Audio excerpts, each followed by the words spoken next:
Life is pain. Oblivion alone yields peace. You call me stranger. I call myself salvation. The love of a god is not a blessing, it's a scar. If destiny herself beckons me, then I shall greet her like an old lover. There's gotta be more to life than making mistakes and making up for your mistakes. I'm the paragon of risk and reward, behaving as more of a suggestion. Fate is an offer I intend to reject. You don't know me. I'm unpredictable, bitch. I don't need to be a paragon to help save the world. I came back for a reason, and I am not stopping until I find it. I will solve the cataclysm, and I'll solve the mystery of myself, too. 4 paragons, 4 keepers, 1 stranger. Huh. Odds are in our favor. Now let's go save Endake.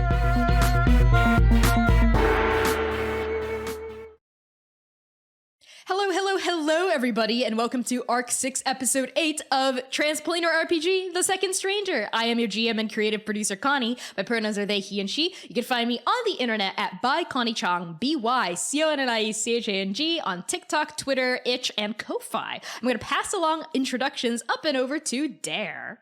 Hi, I'm Dare, the resident troublemaker here. I'm on the internet at all places at Dare to Dream RPG, DARE, the number 2, DREAM RPG. I'm just going to throw it down to Erica. Hi, everybody. It's me, Erica. She, her pronouns. I play V. I'm about to confront my daddy issues, maybe. Not sure. So you can find me at Erica Newgirl everywhere I exist on the interwebs. Come hang out with me on Twitch. I play a variety of things, but we have a good time, and I guarantee you'll laugh sometimes. I'm going to pass it over to Humna. Hello, everybody. My name is Humna, and I use any and all pronouns, and I play Geron Gather, who uses they, he pronouns. And you can find me on Twitter at @shahid_, where I talk about all of the different projects that I'm a part of. And I'll leave it at that for now and pass it along to Austin. Hey everybody, I'm Austin. You can find me on Twitter at Austin. It's at Sailor SCT Austin. You can find me on Twitter. I started it with that. You know what? That's where I'll leave it for now. And I'm going to pass the mic back to myself. Thank you, me. Transplanar is sponsored by Demetrio Pines and Explain Trade, a negotiation skills training consultancy believing in the power of D&D and Transplanar's potential to grow. Tell great stories and lift our community up. Explain Trade trains negotiators for governments, big companies, NGOs, and offers e-learning courses for individuals looking to get a better deal from their boss. Check them out at explaintrade.com. Erica, over to you. You know who else we like to thank? We like to thank our Patreons, particularly our Patreon Paragons. These are people who have donated to the highest tier, and this thank you is for you. Ozra, Brookbright, Bradley, Charles, Chilakras, Cora Eckert, Hat, Lex Slater, Marvelous, Mitzi, Moonflower Tea, Purple Mouse, Risa, Rue, Scruffusus, and Target. Thank you so incredibly much. And now, Dare, my favorite part of every session, could you explain to Grandma Erica what happened last time? I will try my best. Last time, on The Second Stranger, the Moroz party arrives at a village set up across the lake from the Chromium Order. It appears to be a tourist trap. Abiku notices a familiar cannon and has a flashback to the time she met Sun during a battle. It is revealed that the draconic and gigantic mages are both titans, their difference lying in how they channel magic. Abiku pretends to be a draconic mage to help Sun find their own companion, a lavender-skinned draconic mage. A boat is called to take the group to the citadel, but V dimension doors her way across instead. The rest of the group agrees to go by boat, except for myself, who simply runs on it, with Costas and Bud left behind. While they're on the way to the headquarters, the boat is suddenly attacked. V finds Sievert on shore, and an epic confrontation ensues, whereby both demonstrate that they are more powerful now than they were before, which is an extremely badass fight. Suddenly, a voice calls for the fighting to end, and it's none other than V's estranged father. Use exclamation point recap in chat for a full recap. I'm going to throw it across from me in that vague direction to Humna. Thank you very much, Dare. And I will be talking about the title of today's episode. So as always, the title of our episodes come from lines of poetry written by marginalized writers of all stripes. And today's episode is entitled Someone Else's Father's Face, from the poem Minotaur by Justin Philip Reed. The full verse reads as follows. I was perhaps the labyrinth, crook swagger toward the scene end, passing myself away from wound, meaning once there was no road, vignette of false exits. Or I was the blood, what cardinal pointed the would-be conqueror out to beach, then became his mind's unmooring, then the still black sail, and then the night inside it. Have bent ashore's knees, have been where day breaks like someone else's father's face. Thank you for that reading, Hamna. And moving on to the session itself, content warnings for this episode and our campaign in general may include fantasy violence, apocalypse, trauma and grief, familial conflict, heights, descriptions of war, complex and complicated relationships, flirting and romance, and references to sexual entanglements. You all can use !CW in chat for a full list of these content warnings at any time, and !safety for a full list of our cast's lines and veils. And with that out of the way, let's begin.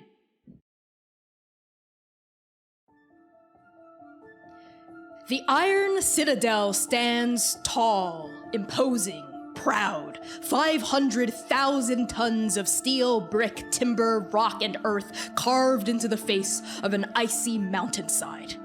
Wind howls through gaps in tiled battlements. Frigid waves lurch up to kiss the feet of this looming citadel, and perched upon a high, frosty rampart, his dark brown hair glistening with threads of ice, is Tyrin, leader of the Chromatic Order. Geron, Abiku, Gentle, and of course, V. The four of you at the bottom of the citadel, your boots slipping upon lake-slick ice. You look up to see this man 500 feet above your heads.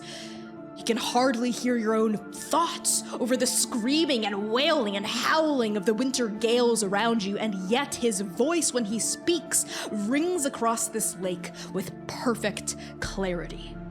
A voice laced with magic, with power.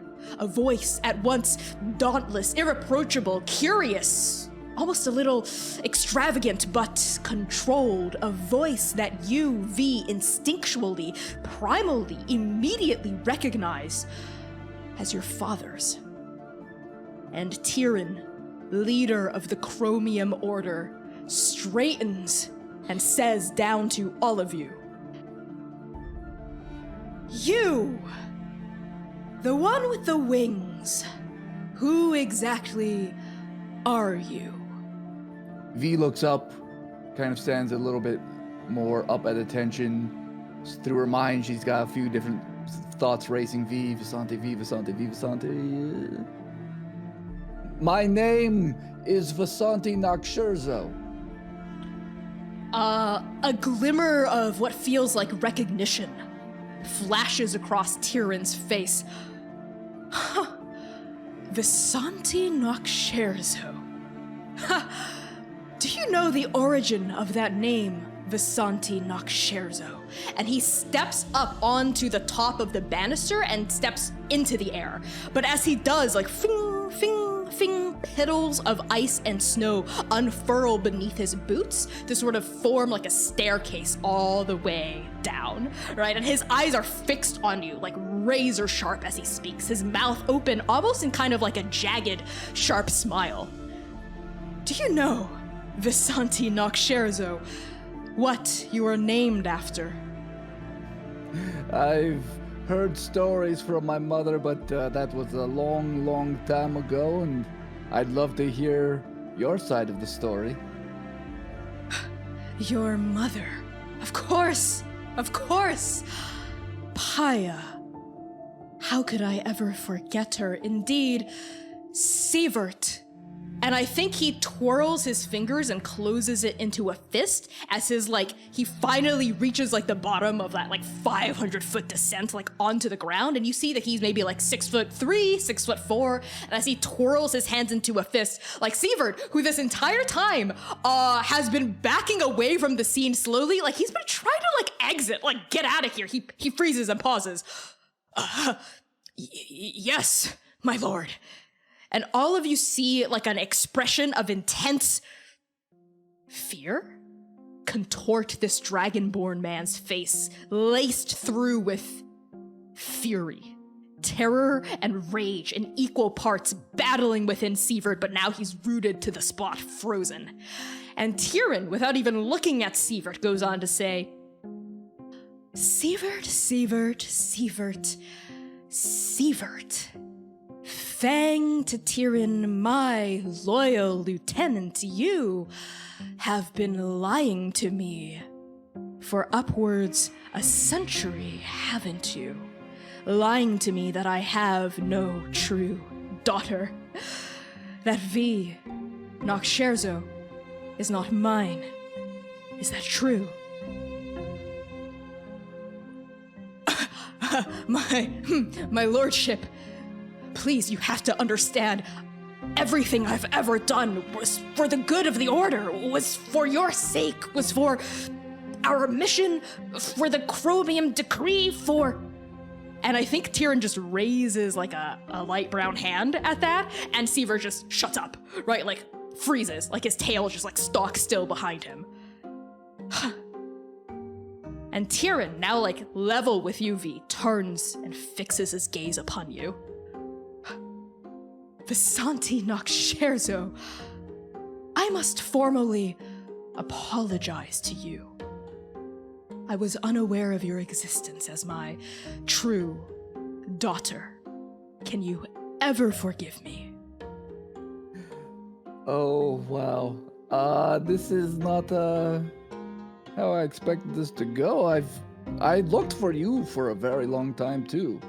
I'm surprised our paths were unable to, cross, and I crossed paths with Sievert many a times. He tried to kill me more than one time.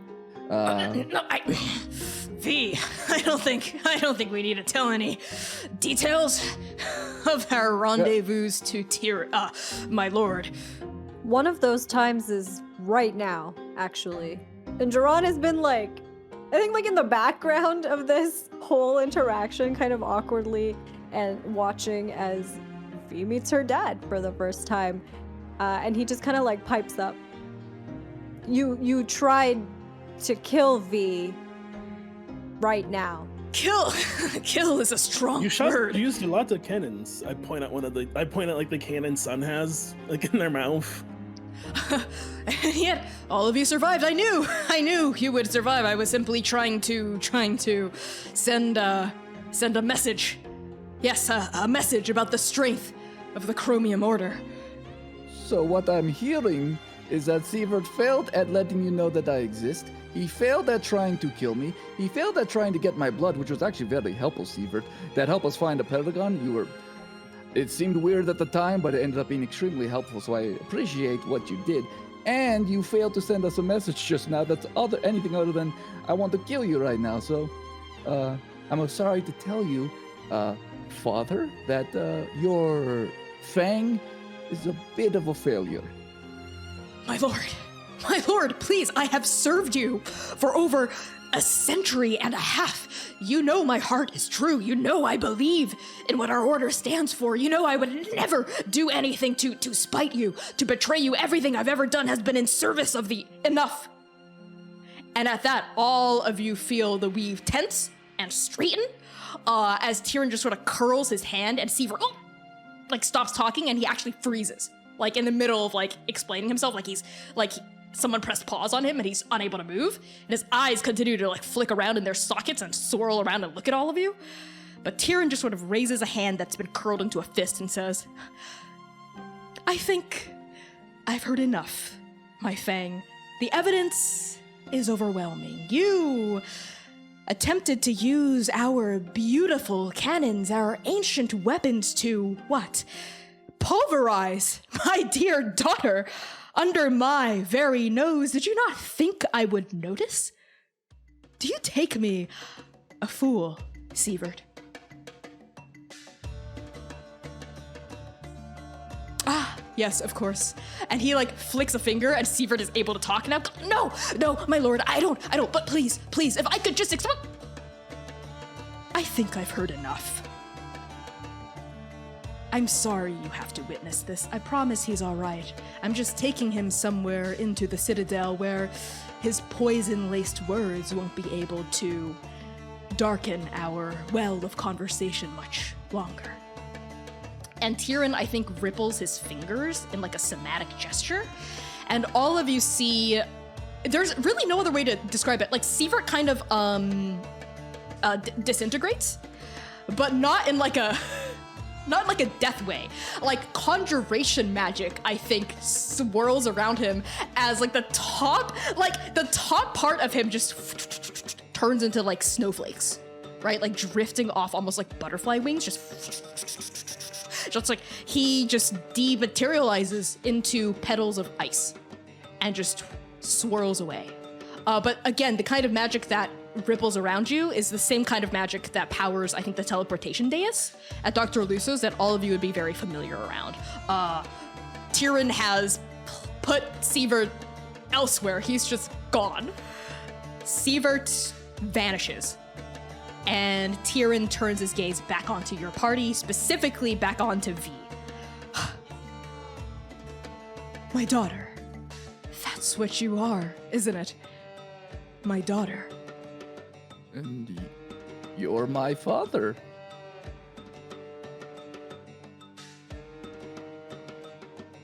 And he opens up his arms. V stands there for a moment. So, I gotta say, just putting myself in that place, it's so weird to imagine the first time ever, you're 111 years old, and for the first time ever, your father opens his arms for a hug. V is like, I think looks back at Rev particularly, but probably makes eye contact, checks him visually with the Abiku, gentle. There's like a hesitancy with Geron. V looks, but there's a little bit of like a little flinch in the eye, just a little bit of fire. And V turns back. And I think just like physically is a little stiff, but also opens her arms and like steps forward to embrace in a hug. As soon as you open your arms and you start to tentatively step forward, Tyrin closes the remaining like 10 feet gap between you and just pulls you into like a hug. A really warm embrace, actually. Like a really, like, he just pulls you in, like, he's like pats you on the back and is just like holding you close. And he smells familiar. There's no other way to describe it, like a memory once forgotten. But now that you smell him, it's almost like, yeah, that's your dad. And he like holds you close, and despite like the ice swirling around both of you, it feels warm, almost, this hug. He like is like gripping onto your shoulders and like pats you on the back. Vasanti, my girl. And he like, I think pulls away briefly just so he can look you like in the eyes, like deeply, like taking in every part of your face, like he's trying to commit it to memory. And like this close to him, you see some family resemblance. You see yourself, I think, in the shape of his nose, and like the curve of his mouth, his jawbone a little bit. There's aspects of V in the cheek, the nose, the eye, right? Like you can see where you got some of yourself from. Yeah, I think with every, V still has tried to burn the memory of her mother in her mind over the century, and it's like this view of Tyrin is like filling in the gaps, almost like the genetic code of the ways in which V didn't look like her mother. And it's, I think, with this embrace and this realization, seeing his face, I think V actually, her heart starts swelling up, and she does like you can feel her breath start getting tighter in her chest as she's like fighting back a tear, and her eyes are welling up with water in them. I am so sorry, Vasanti. A dozen apologies and not enough. I tried to find you. I did. I promise I did. I had visions of you, an inkling that I might have a child out there somewhere, a daughter, after I left Jukai. Years passed before I knew I had to find out whether or not that inkling was just a dream or if it had any foothold in reality. I sent my fang, Sievert, to do some digging for me, and I suspect he did locate you, but he did not report back with the truth. And it wasn't until after the cataclysm this year, after everything in Dabathati, everything in the court, the carnival in Nabal, that I had that inkling return. I sent Sievert out to find more information about you. Surely this person that people are whispering could be the paragon of Scott and Nectus, who looked so much like me, who reminded me so much of well, your mother. Surely she could possibly be my daughter. But the blood Sievert returned to me, well, it wasn't a match. Now I suspect he swapped out your blood for someone else's, or he failed entirely. I made very well sure he did not get my blood when we walked away from that confrontation. Like father, like daughter. Look at you. Bested my fang, my right hand, my lieutenant. What, 3 times now? You know, it just gets easier and easier every time. You'd think he'd give up after a while. And he actually throws his head back and laughs, like a full-throated laugh at that. And he actually even thumps you on the back like you're sharing an inside joke for the first time. So, there's many questions. So, are we dragons? Yes, questions, and I will provide you and all of your friends, companions, teammates, a buffet of answers, I assure you. On the topic of dragons, Visanti.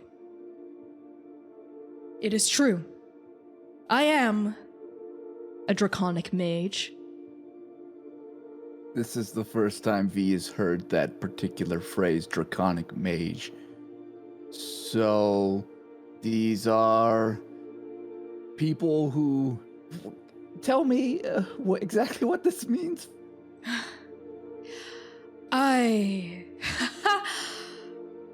Oh, Visanti, where do I begin? Where do we begin? Where do we start to make up for lost time? Do we start at the beginning? Do we start in the middle? Or do we start at the end? Questions, and I have to offer all of you, of course, a buffet of answers, a draconic mage. Visanti, my daughter, my child, is what you all, nowadays, I believe, call dragons. Draconic mages, dragons, we are one and the same. We no longer exist, of course. The 1,000-year war a myriad ago, it killed us all. For you. His eyes flick to you, Geron, and then flick to Abiku. Finally, now that after he's embraced V and talked to V and accepted V as his daughter, so bracingly and so warmly, you see tears actually even glistening in his eyes, but they don't fall quite yet. He also seems overcome in a way, but controlled. Those shining eyes fall upon Abiku. Myself and... Abiku Ishtar. Well, old friend. I'll be damned. It appears the ravages of time have spared you as well. Come here, Abiku Ishtar. And he steps away briefly from V to open his arms toward you. I have some snow in one hand, and I just walk. Okay, yes, yes. Hello, friend. Yes, we are friends, and since we are friends, you will tell me my questions. Gentle has a question from me. How long have you two known each other? Cutting. You ask your question, Gentle, and Tyrin steps forward, his arms still open, and Abiku will embrace you. even though your hand is like full of snow, he will step forward to hug you, actually, like he's greeting an old friend he hasn't seen in years, right? Like he steps forward to like hug you. Do you let him? Yeah, I am 100. Whatever I need to do to make it seem like I totally remember and I'm going along with this, I will now do. Oh my god. Okay, roll a performance check. Absolutely. While this is happening, Geron is very confused. They're looking between V and Tyrin, and now Tyrin and Abiku, and this is not at all what we were preparing for in terms of a confrontation. So I think Geron is also nervously looking around the Iron Citadel at like the ramparts or at the windows where the cannons previously had been summoned, trying to see like, is there an ambush waiting for us? Is this an elaborate trap of some kind? Like Geron's not fully convinced yet that this is legit. Make a perception check. Can I also? Yeah. Geron and Gentle, the two non-dragon related people. Yeah, make a perception check. I was like fighting a bunch of dudes right before this happened, so I am a little, worried. But before we get to your perception checks, Abiku, what did you get for performance? 8. Oh, Abiku, it is so obvious you have no idea who this dude is. Like, it is so obvious that you're like, you from work, right? Like, and he embraces you. You, dude, my man. Yeah, he hugs you right around your kind of like midriff area because you're so huge, and then he lets go and like looks up at you. Abiku Ishtar, it's me. It's Tyrin. Tyrin the White. Yes. And I am Abiku the Ishtar.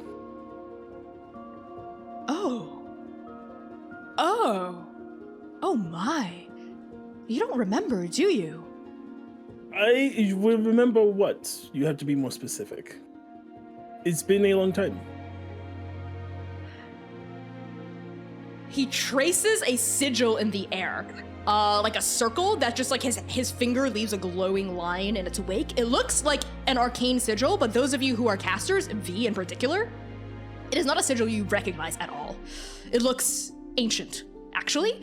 It's not in any language of the Eights that exists now, right? And he palms the sigil as soon as it like appears in the air, and it flies forward and shatters across your body, Abiku. And Abiku, you recognize the sigil.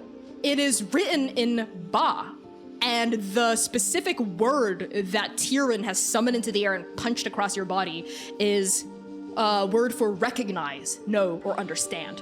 And you feel the weave just, I think, like ripple across you, and he cocks his head to the side and says in Ba, right, in a language only you intuitively understand, he says, "You've died. You've died and you've come back.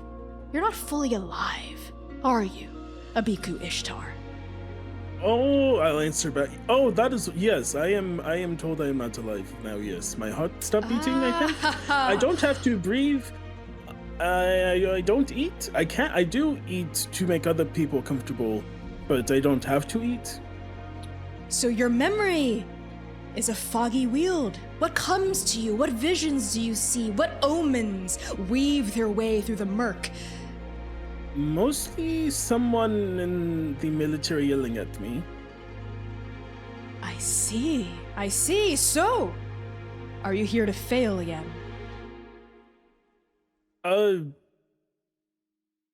No. I was bringing V, and I guess you see me point with V to like the snowman. And probably say V, right? Like I was coming to bring V, and I did that. So I don't think so. Is there a lady here? Oh, Ishtar. You know, Abiku, I have always pitied you. Understand is such a harsh word, such hard edges. Pity is more accurate, I think. I don't hate you, Abiku, like many of my brethren did before they drew their last breaths. I don't resent you. I understand. No, again, too hard. I pity you. You know, when I talk like this, it makes I like get to a certain thing, and that is like not a nice thing to say. Nice. Nice. Oh, Abiku Ishtar, my gravest apologies. I wasn't attempting to be mean to you, to be untoward. No, please allow me to be the consummate host here. You are a guest. You are a guest in my home. But please do recognize that the feelings I have toward you, the emotions I hold on about what you and your... He pauses. He's like thinking of the right word for like half a second, and he says, conspirer did to us, attempted to do to all of us. Well, be lucky I do not hate you. I simply pity. If I tried to kill you, I am sorry unless you were also trying to kill me, in which case it is self-defense. Water under the bridge, my friend. Oh, good. Water and I blow snow over his head. What do you do with the snow? Locate creature. Trying to find Tamba? Yeah. The snow scatters over his head, and I think blows against the iron wall and dissipates. You can sense the weave is pulling you toward somewhere within the citadel, but because it's at least a foot of iron, probably more, like the spell can't get past whatever magical and physical defenses the citadel has. But you do know Tamba's in there, you just don't know exactly where. It's pinging. Okay, V came a long way to meet you, and I'm told has been looking for a long time. She has had a lot of birthdays you've missed, so you have a lot to make up for. Yes, birthdays, lost time. And Tyrin switches back into common. He turns from you, Abiku, and like approaches V again. Visanti, my daughter, we have so much to update each other on, so much time to make up for. I'm sure you have questions, and I have answers. I have questions for you as well. I'm more than willing to have a good conversation. Perhaps we should do it in a place that's a little more safe from the elements. Fantastic idea, Visanti. You are full of great, creative, incredible ideas. I can tell you're mine already.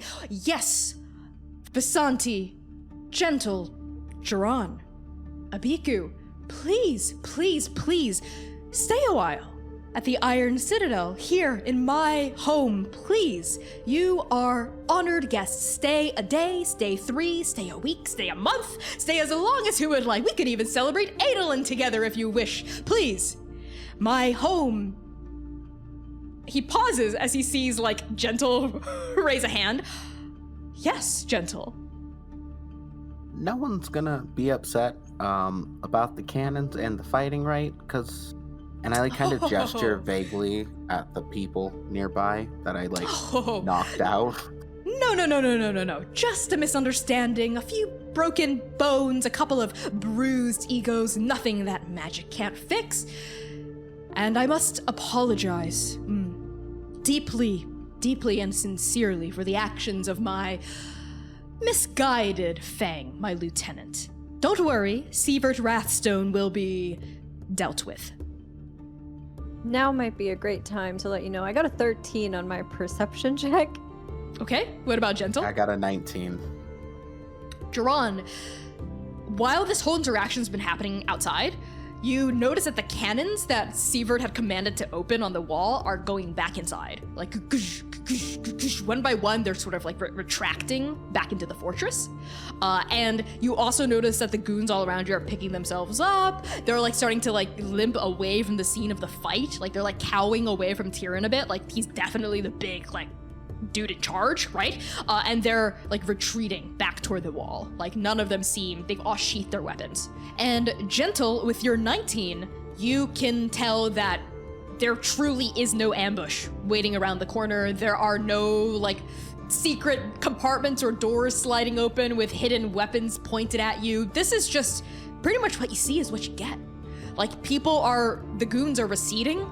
Tyrin seems to be welcoming your party. Sievert is gone. The cannons are being put back into their slots. Doesn't seem to be an ambush with your 19. I think I just shoot Geron like a little, probably an old call sign we used to do. I just saying like we're all clear. I need to know, what does this call sign look like? It's a little bird. I think the standard response is that Geron does a little bird call back. But while this is happening, and while Abiku was talking to Tyrin, you said that they weren't speaking in common. I assume that means that they were speaking in Ba? Mm-hmm. So given that Abiku has been teaching Geron Ba on the side, how much of that conversation do you think that he was able to catch and understand? Probably not a lot, but like 10%, like a word or two here and there, right? Because you haven't been learning Ba for very long, and just like learning a new language, it's, you know, it takes some time. So you know they're definitely speaking in Ba, and based on the interaction, just even without knowing the language, seems a little tense, even though like Tyrin is nothing but like seems to be like gesturing very vivaciously and like being very gregarious and welcoming to Abiku, but there's a kind of stiffness and I think awkwardness and discomfort to Abiku's body language that perhaps gives you some pause. And I think you catch a couple of specific words that ring out to you. One of them is fail, another one is friend, another is understand, and another is pity. Those are the only 4 words you catch. At this point, Tyrin turns to your party, you know, continues to welcome you all inside the citadel. Please, you are welcome into my citadel as though you were family. Stay as long as you like. Sorry, isn't V your family? That's what we just went over? Well, yes, of course. But I'd like to extend the same kind of hospitality to all of V's friends. Because you are friends, after all, right? I am. I'd hope I am. I think the jury's still out on this one, but Ron doesn't get to come in. We're engaged. Engaged? My daughter! Engaged to another paragon. You must be Revenant, yes? Rev, for short. Yeah, I am. This is nice to meet you, I guess. V would technically be dad-in-law? How does this... What would this... I mean, that's how it works, right? You're just... If that's my father, then... My future daughter-in-law, come here, Revenant. And Tyrin steps forward and Rev goes, oh, we're not, oh, okay. And Tyrin like hugs her as well, like with the same kind of like gregarious, friendly energy that he hugged Abiku with, and like sort of thumps her on her like raven feather cape. Oh, yeah, nice to meet you, Tyrin. Please, you can call me Dad as well. I will not be doing that yet. I just feel like we have to know each other. It's been so... I'd love to get... Do you have coffee? I'd love to drink coffee right now. If you have any, I'll drink it. Anything, please, to just stop talking about this. Tyrin cocks his head to the side, smiles, I think very judiciously. Yes, of course. Please, come on in. And he flourishes his hands, and a seam ruptures open in the iron black wall behind you. The silhouette of a door frame glowing open, I think, with like a long vertical line bisecting the center to form like a double door situation. And the doors begin to push open, right? Slabs of concrete and steel and rebar and iron just folding open to greet all of you into the interior of the Iron Citadel. A massive main hall, like a corridor built for giants. Tables carved from ancient oak and maple, ornate carpeting on marble floors, lush tongues of red velvet and gold trim, chandeliers of iridescent glass hanging from vaulted ceilings, fire roasting in massive hearths, just radiating warmth, doors, hallways, corridors, stairways winding up to innumerable floors above your heads, the smell of wood smoke, coffee, meat swirling around all of you. And Tyrin sort of silhouetted, like his back turned to the hall, like he's facing all of you and he smiles. Come on in, please, this is my home, my citadel. Any drink you would like, any food, any amenities, just ask. Yes, gentle. Do you have any tea? Absolutely. What kind of blend? Something traditional and Morozy. Traditional Morozy. I can do you one better. Have you ever had ancient tea, 5,000 years old in brewing tradition, before Moroz was fully Moroz, when Jinka Da, the first paragon of Nitbuza, walked these frosty steps? No? No. Please feast your taste buds and your eyes, your nose, your smelling senses upon Nitbuza's flavor. And I think he gestures outward, and a servant immediately hobbles forward, right? Draped in the same colors as the chromium order, right? And pulls out, has just a tea set already in hand, right? With a pot and cups, 6 of them, one for each of you, Tyrin included, already poured with tea in it. He'd anticipated you would ask this, and the servant offers this tray up to you, gentle. And the smell of this tea is, well, it's unforgettable. It's like no other smell of tea you've ever sensed before. It's subtle, delectable, something invigorating about it, but still a layer of finesse to it.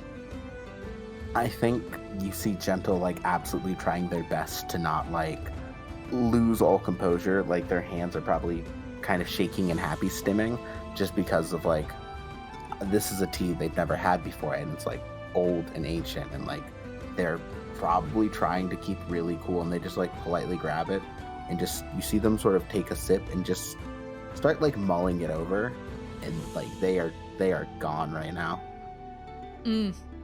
I really, really like that. Yeah, you take a sip and that is heavenly. You've never had a tea taste like this before, right? It pops open on your tongue and it's really smooth, and there's an aftertaste that's almost a little smoky. The flavors are so complex, right? It takes you a minute to take it all in, right? It's layered.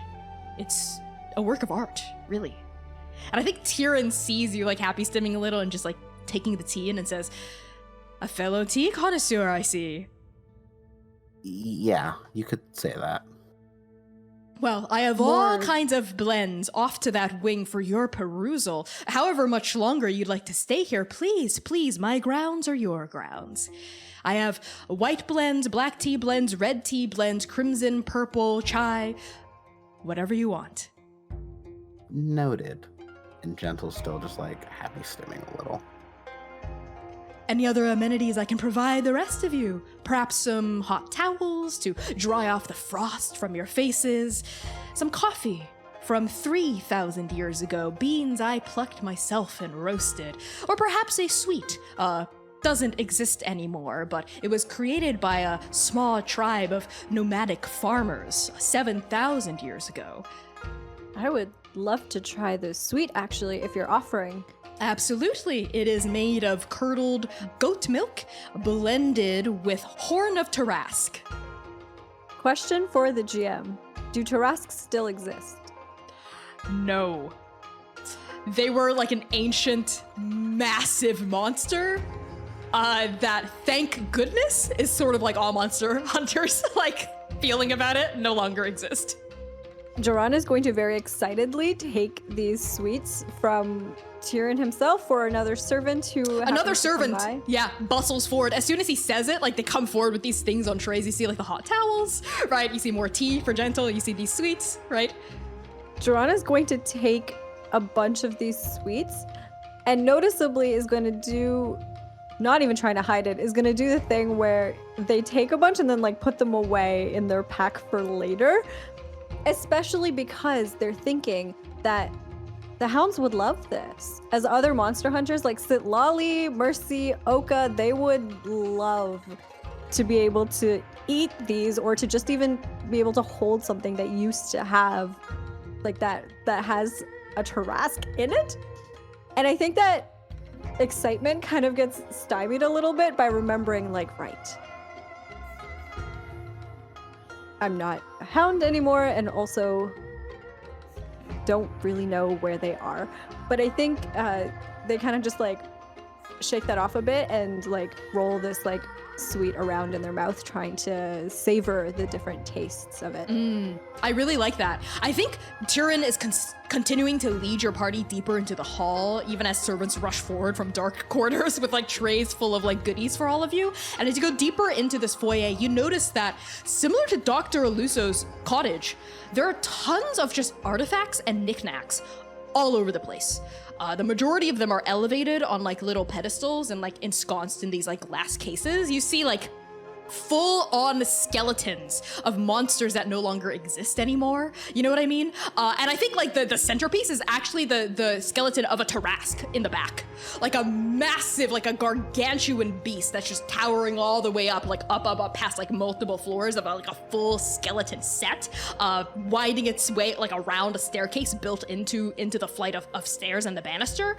You also see like globes full of liquid with like weird oils suspended between, like floating, like different kinds of colors just shimmering through it. You see like, I think like butterflies, actually like real actual insects and bugs start like fluttering around, almost like this is also like a conservatory or something, like just floating around your faces as he like leads you deeper in. And these bugs, you've never seen bugs like this before. Insects, even birds swooping around like in the rafters, like also like huge suits of armor with some sort of like craftsmanship that definitely doesn't exist anymore, stuff like that. Like beautiful pieces of art and jewelry that were not made by a nation you recognize. As we're walking through it, I think Geron sees all of these different skeletons of like long extinct monsters and like rushes over to maybe the Tarrasque in the middle and kind of gets down on his hands and knees and is like staring down at like the hind legs and says, so that's how the feet connect to its body. No one's ever been able to find this missing bone before. And Geron like excitedly like looks over and like gestures for Gentle to come. Gentle, look. Oh, yeah. Oh my god, look. Do you see how the hind leg curves in that way? Like it's obvious that they weren't able to actually sit down because the knee, do you see it's locked in place? I think Gentle's done this before, where they just sort of like ask the right questions so Geron just kind of can keep going. They get it, but they're also just like, I love this for you more. Oh, Geron, actually, Tarrasques could sit when they were still around. You see, the knee, that's a common misconception for people who see the skeleton. It's actually inverted, like antelopes. Fascinating. And I think Geron pulls out his notebook and starts like making notes about that and like drawing like a little sketch of the skeleton so that they can sort of like have this for later as well. I want to whisper to V, or at least attempt to whisper to V. When do we ask about the lady they kidnapped? You got Abiku. You gotta. It's called timing. Let's get out of this hallway and. Okay, she is in the building. Do you know where? No, there is something that stopped the spell. What lady are you looking for? Perhaps I can help. And Tyrin turns, even though he's 15 feet like farther down, like pointing out things for Geron. He just turns to look at the two of you because he has a passive perception of 30. Oh my god. No sneaking out from Dad. Oh, well, we were just sort of, there's a few things that we were kind of looking for here. An old friend of ours by the name of Tamba, this half-elf woman, does that ring a bell? Do you perhaps have a Tamba here? Tamba Denyon, yes, of course. Yes, she's here. Would you like to see her? Oh, that might not be a good idea. You might overwhelm her. Really unfortunate what happened to her. We're trying to nurse her back to health, actually. You didn't hear? Didn't hear what?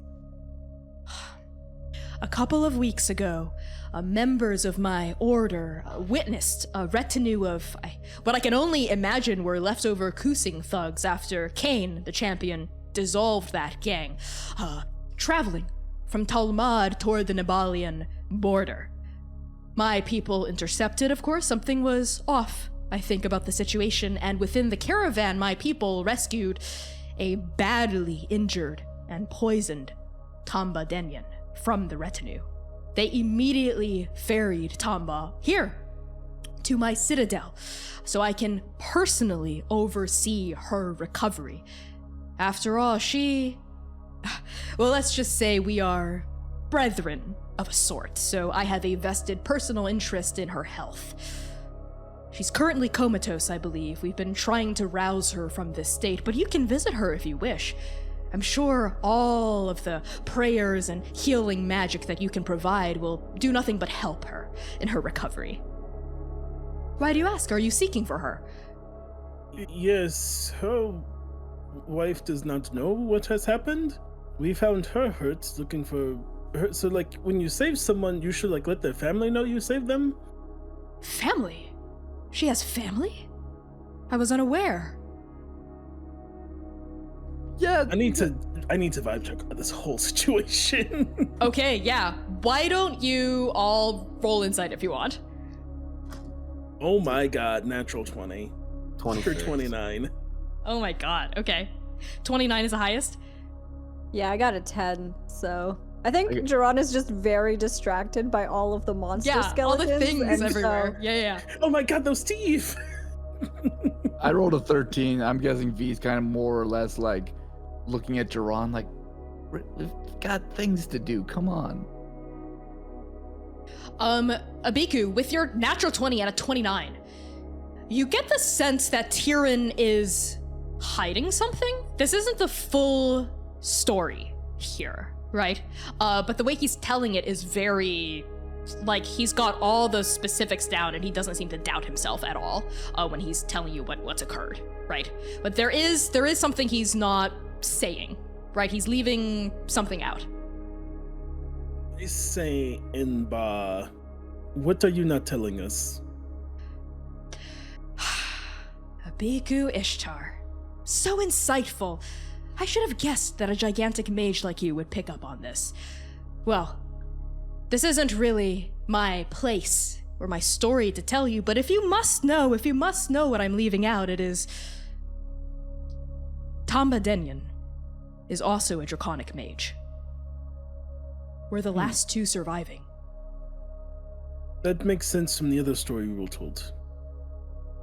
Please don't tell anyone about this. There are those out there who wish to hurt us, hunt us, perhaps, try to do unspeakable things, I suppose, in order to get information about our magic. Because the magic we wield as draconic mages is, of course, more powerful, more raw, more unbridled than any magic I have seen since the 1,000-Year War.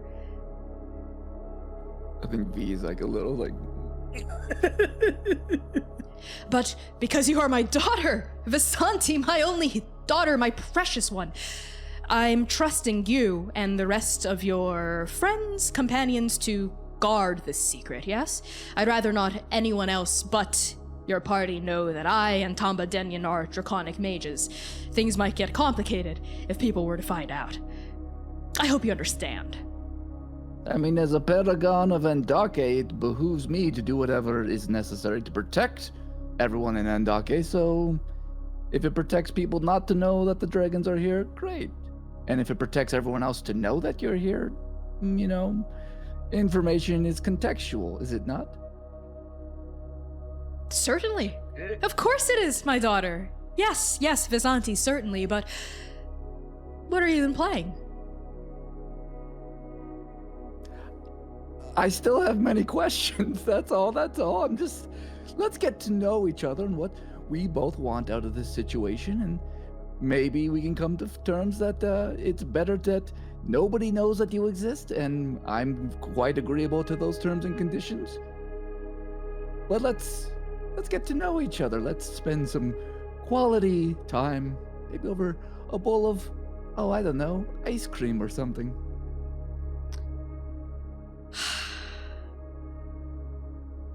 Visanti, I have to give you props. I really do. It's praiseworthy that you are attempting to threaten your father within 30 minutes of meeting me for the first time in your life. And I suppose I deserve that. Yes. Yes, I do. I should have fought for you harder. I should have believed the visions that the Weave was trying to show me. I shouldn't have just taken Sievert's word for it. I should have checked in on your mother. I have much to apologize for. I have many regrets in my life, Visanti, but none are so ardent as the regret of not getting to see you turn into this powerful young woman that you've become. You're right. Let's get to know each other more. I think V's hand is probably really close to Rev's and but like a little bit behind her back, and I think like Rev can just feel V's hand like maybe hold on to like part of Rev's cloak or something, or maybe even catches her hand a little bit and like squeezes a finger. But meanwhile, like completely smiling, having a good time. Yes, absolutely. For what it's worth, my mother spoke very highly of you until the end of her life. Oh, your mother. Paya.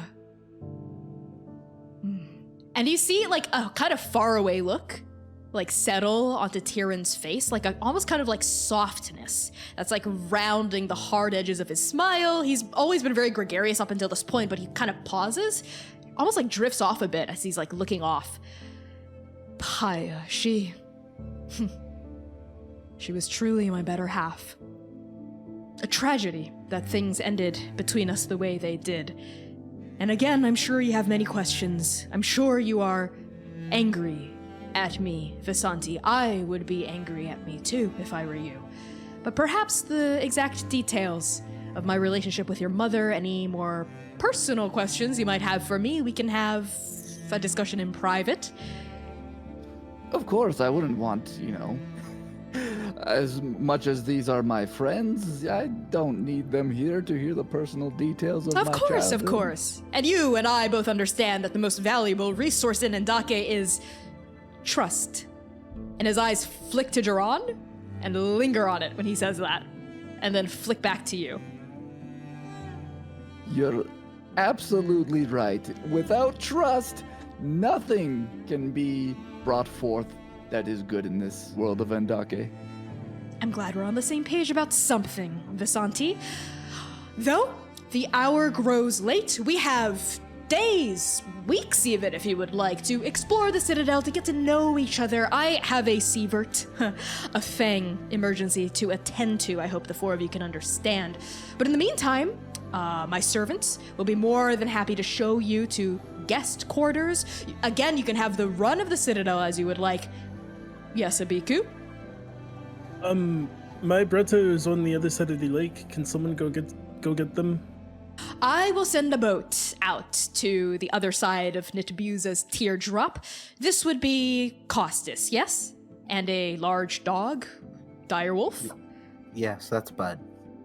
Perfect, yes. I'll make sure Costas and Bud are ferried safely across and will also be welcomed in as guests. Oh, I have eyes and ears everywhere. You don't have to.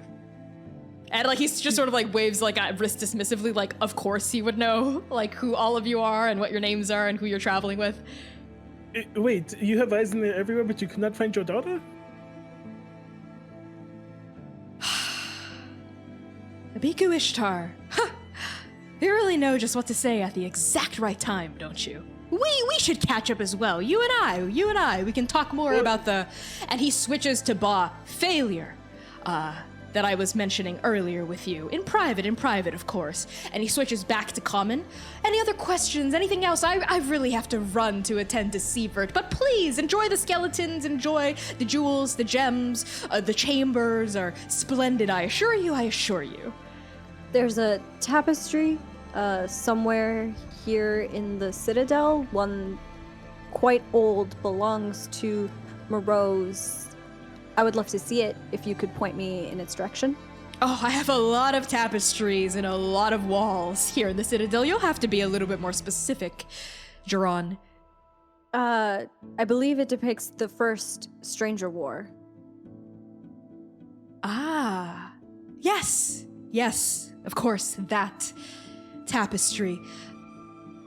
As a steward of the ancient past, I can't let just anyone tamper with particularly powerful, rare, or delicate artifacts that my order has dedicated ourselves to preserving. The tapestry that you seek is in a secure location in the Citadel, yes. It is highly guarded at all times, I do have to say, so if you see someone pacing a corridor armed to the teeth, don't be alarmed. They're simply guarding important artifacts. There are magical wards around this tapestry, of course, to ensure its perennial preservation as well. It is very, very old, half a myriad old, if you must know, at least. Let's talk about the tapestry more after we settle in, after we break the ice a little. A couple of days. Let's circle back on that topic a little bit. Enjoy yourselves first. Have the run of the ground. Settle into your bed chambers. Anything else? Can I watch the meeting with Sievert? It'll be like bring your daughter to work day. Visanti. We've only just met. I know, it feels like we've known each other for years, but also for no time at all. I don't want you to see my vicious side, I think. And I don't think I'll be able to control it around Sievert, given everything he's done. All the lies he's preserved for years and years and years just to keep us away from each other. It'll get ugly. I don't want you to see that side of me yet, Visanti. I mean, if it's any consolation, I have burned down multiple buildings whenever I've met Sievert the last few times, so I'm not a stranger to some anger. What about this? I'll conduct the interrogation by myself. I fear your presence may also distract him, but after it's all said and done, you can visit him. We can visit him together. I'll accept these terms and conditions.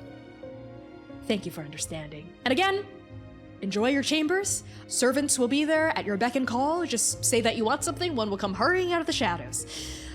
So good to finally meet you. Visanti, my darling. And he hugs you again, right? Like, without even asking, he just pulls you into a big hug and holds you really tight. Oh, you have your mother's eyes. We'll talk. And he, squeezes your shoulder and nods and turns and disappears into a corridor. And on that, we are going to cut to break. We will see you in 10 minutes, everyone. Whoa, what an incredible transition, right? Enjoy the fan art reel, enjoy the waiting room music. See you in 10 minutes. Bijou.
Hello, hello, Transplanar friends and family. GM Connie here with a very exciting word from one of our incredible sponsors for Arc 6 of the Second Stranger.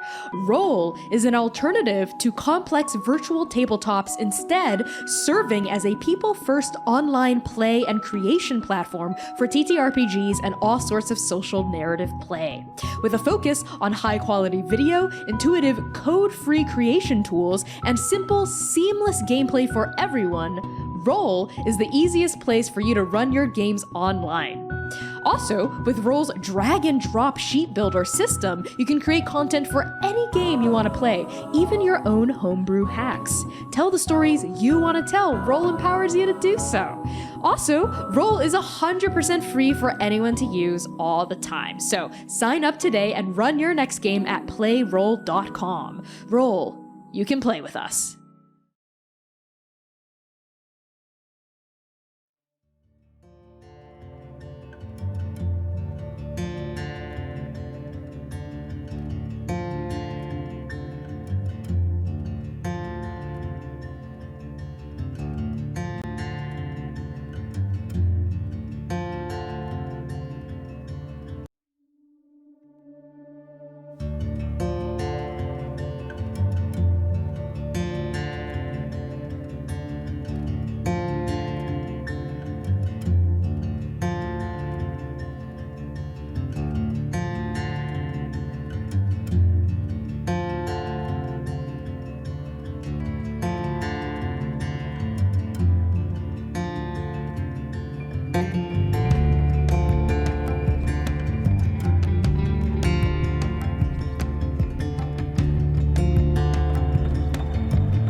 And we're back! Hey everyone, welcome back to Arc 6, Episode 8 of Transplanar RPG. Before we hop right back into the action, some content warnings for this episode and our campaign may include fantasy violence, apocalypse, trauma and grief, familial conflict, heights, depictions of war, complex and complicated relationships, flirting and romance, and references to sexual entanglements. So with that out of the way, let's get right back into it. We're now gonna have, I think, a supercut. I think after the first night, like as all of you are like settling into your chambers, like scoping out the various floors, it's like a massive sprawling fortress. There's like, you think you've like discovered the entirety of a hallway, but then you find like a hidden door that leads into like another chamber, like an attic area, like basement. It's just all over the place, right? You aren't even able to explore like 5% of the citadel on your first day. After that first night like rolls around, you all receive some letters. Letters from Jukai. In particular, Abiku, Geron, and Gentle, the three of you get missives. Gentle, you receive a message from Sitlali. Abiku, you get a letter from Voska. And Geron, you get a letter from Oka. And Geron, you also get one from Sitlali. So I think like your characters have some like time to absorb these missives and what they say, and you all can check out our journal entries to see exactly what the letters say if you would like. And in addition, I think, to receiving these missives, Costas and Bud, are also ferried across the lake, like I think the following day, and they are also like ushered into the citadel as honored guests of Tyrin's daughter. Right, so all of you are like treated with like the VIP experience. Like there are servants waiting around every corner, like waiting on your beck and call. Like you think out loud, you're like, I'm kind of thirsty, and boom, there's like water on a silver tray, like boom, like right next to your face. Right, like the only time I think you get any kind of privacy is in your bedchambers, of which each of you get your own separate, like huge lavish room. Right, and Costas gets their own as well, and so does Bud. Bud is offered an entirely separate room by himself, and I think he accepts the offer because he's like, oh, well, I don't want to sleep with Gentle. But like he does insist that the room is next to Gentle, but he does it in a way that doesn't make him seem clingy. He's like, oh, I just want to keep an eye on Gentle to make sure, they won't run away from me and abandon me in the middle of the night again. Like that's their justification for getting the room right next to you. But Bud gets his own room. So I think this is the context for the week. Right, you've got the letters, Costas is here, Bud is here, you're being waited on hand and foot. I want to know what Geron's up to. Yeah, Geron, after hearing Tyrin's answer about the Morozan tapestry specifically, it kind of pinged something in his brain, and he was like, okay, sure. And so I think Geron has been exploring the Citadel, trying to find where exactly the tapestry that we're looking for is being kept. And so that's why he keeps ending up in these like random corridors and like seemingly abandoned parts of the Citadel, like occasionally running into armed guards who are patrolling what seems like a blank wall with nothing behind it, only for Geron to like, once he's been camped out there for God knows how long, eventually see somebody like come out of it or go into it and realizing that it's actually magically sealed. And he keeps sort of like doing that all along. Like, I think he's like drawing a map as he's going through to try and map out the Iron Citadel and like making notes of like what's where. And like every time he's like, okay, no, the tapestry's not here. It's gotta be like maybe down that area. So I think that's like one of the things that he's doing right now today is he's in a new area of the Citadel somewhere, like trying to find this tapestry.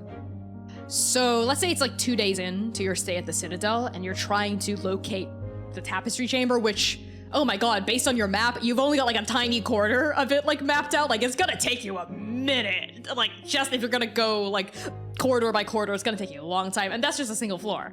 And more than that, 2 days in, you're realizing the architecture changes. Like a corridor that you're sure you wrote down was there before was not there. And there's like a new like ladder that wasn't there before that leads into like a floor that you are like certain, because you wrote it down on your map, was not there like the previous day. So like stuff about the rooms, they seem to shift. Like magic here is so thick and pungent. The weave is everywhere. So I think, Geron, where we find you this day is along a blank stretch of wall where there are Chromium Guild mercenaries patrolling the length of this corridor, and you wait until they've both turned around and this length is empty, and you find, I think, a hidden door, right? You're like smart enough to like perceive there's this like minuscule like seam, and I think you're able to pick the lock if you so choose and like get it open. But as soon as you enter the space, you realize, oh, it's just a broom closet. It's tiny. There's like nothing else in here. It's just like a storage unit. And as you turn to try to leave, the door's gone. Like it's gone? It's gone. Eight's above, not again. Okay. I think this isn't the first time that this has happened to Geron, and so they're just here like, okay. There has to be a sigil or a something. And so they kind of take their left hand, the one with the prosthetic, and they run it along the wall where the door should have been and is now not there. And they're trying to cast Identify to try and see, like, is there a magical door here somewhere, or did the architecture change and this is actually just a wall now? In the middle of the spell beginning to weave itself into existence from your prosthetic, V, I think that's when you enter the closet. From a completely different location. So V, tell me what you've been up to during this time. I think over the course of this next day or two, V has kind of two things in mind. I imagine V is one, like, yeah, she wants to find this tapestry. She's kind of moseying about. But I think even more burning in her is a desire to find Sievert and Sievert's room. Wherever he might be kept right now, whatever's going on. So she is going from room to room. And I think actually while walking through all these artifacts, she's in this big hallway. Like not a hallway, but like a grand, like open hall filled to the brim with artifacts. And she sees sitting on a pedestal on like a dais, the gauntlet that Sievert and her were trying to steal from Jukai many years ago. And she just like, oh my eights. And as she like quickens her pace towards it, there's like a trap right in front of it that she just whoosh, and she just falls through. And I think like, you know, she can tell that she's in something magic, that this is like not just a hole. And all of a sudden like space and time just seem to open up, and she just like falls from the ceiling, but like gently. And all of a sudden just like whoosh, she's on the floor in this weird little closet, and she turns. Not you. Oh my god, what? Where? V, how did you get in here? And Geron starts looking around, like frantically trying to see like where's the door that V just came in through. I fell through, and like V looks up and realizes there's nothing in the ceiling to like designate an opening of any time. And I think V like takes in this room, sees like there's no doorway in here. How did you get in here? And with his hand still on the wall, like in the middle of like casting Identify, there was a door here, and now the door is gone. Apparently, your father likes to be kept on his toes while walking around the corridors. Oh, sure, blame this on my father. Why would... Is this not your dad's citadel? What? What? Is that are you asking me a legit question right now? Or I can't tell if that was rhetorical, or you're making a statement. V, just, can you cast something? Can you get us out of here? I've been trapped in here for, well, I guess not that long, but last time I got trapped in a corridor, or in a closet, I was stuck there for a few hours before I was able to get out. And then what happened after you got out of there? I went looking for a different corridor. Okay. Well, I mean, I think V kind of like chuckles herself, like, this is a nice place. You could stay here. We know you won't get in any trouble here. If I'm stuck in here, V, you're also stuck in here. I mean, I haven't even tried, you know, I could try to dimension door out of here, try to teleport. I've got some magical things. How do I know I can't just like be out of here like that? Take me with you. Try and take me with you. What's in it for me?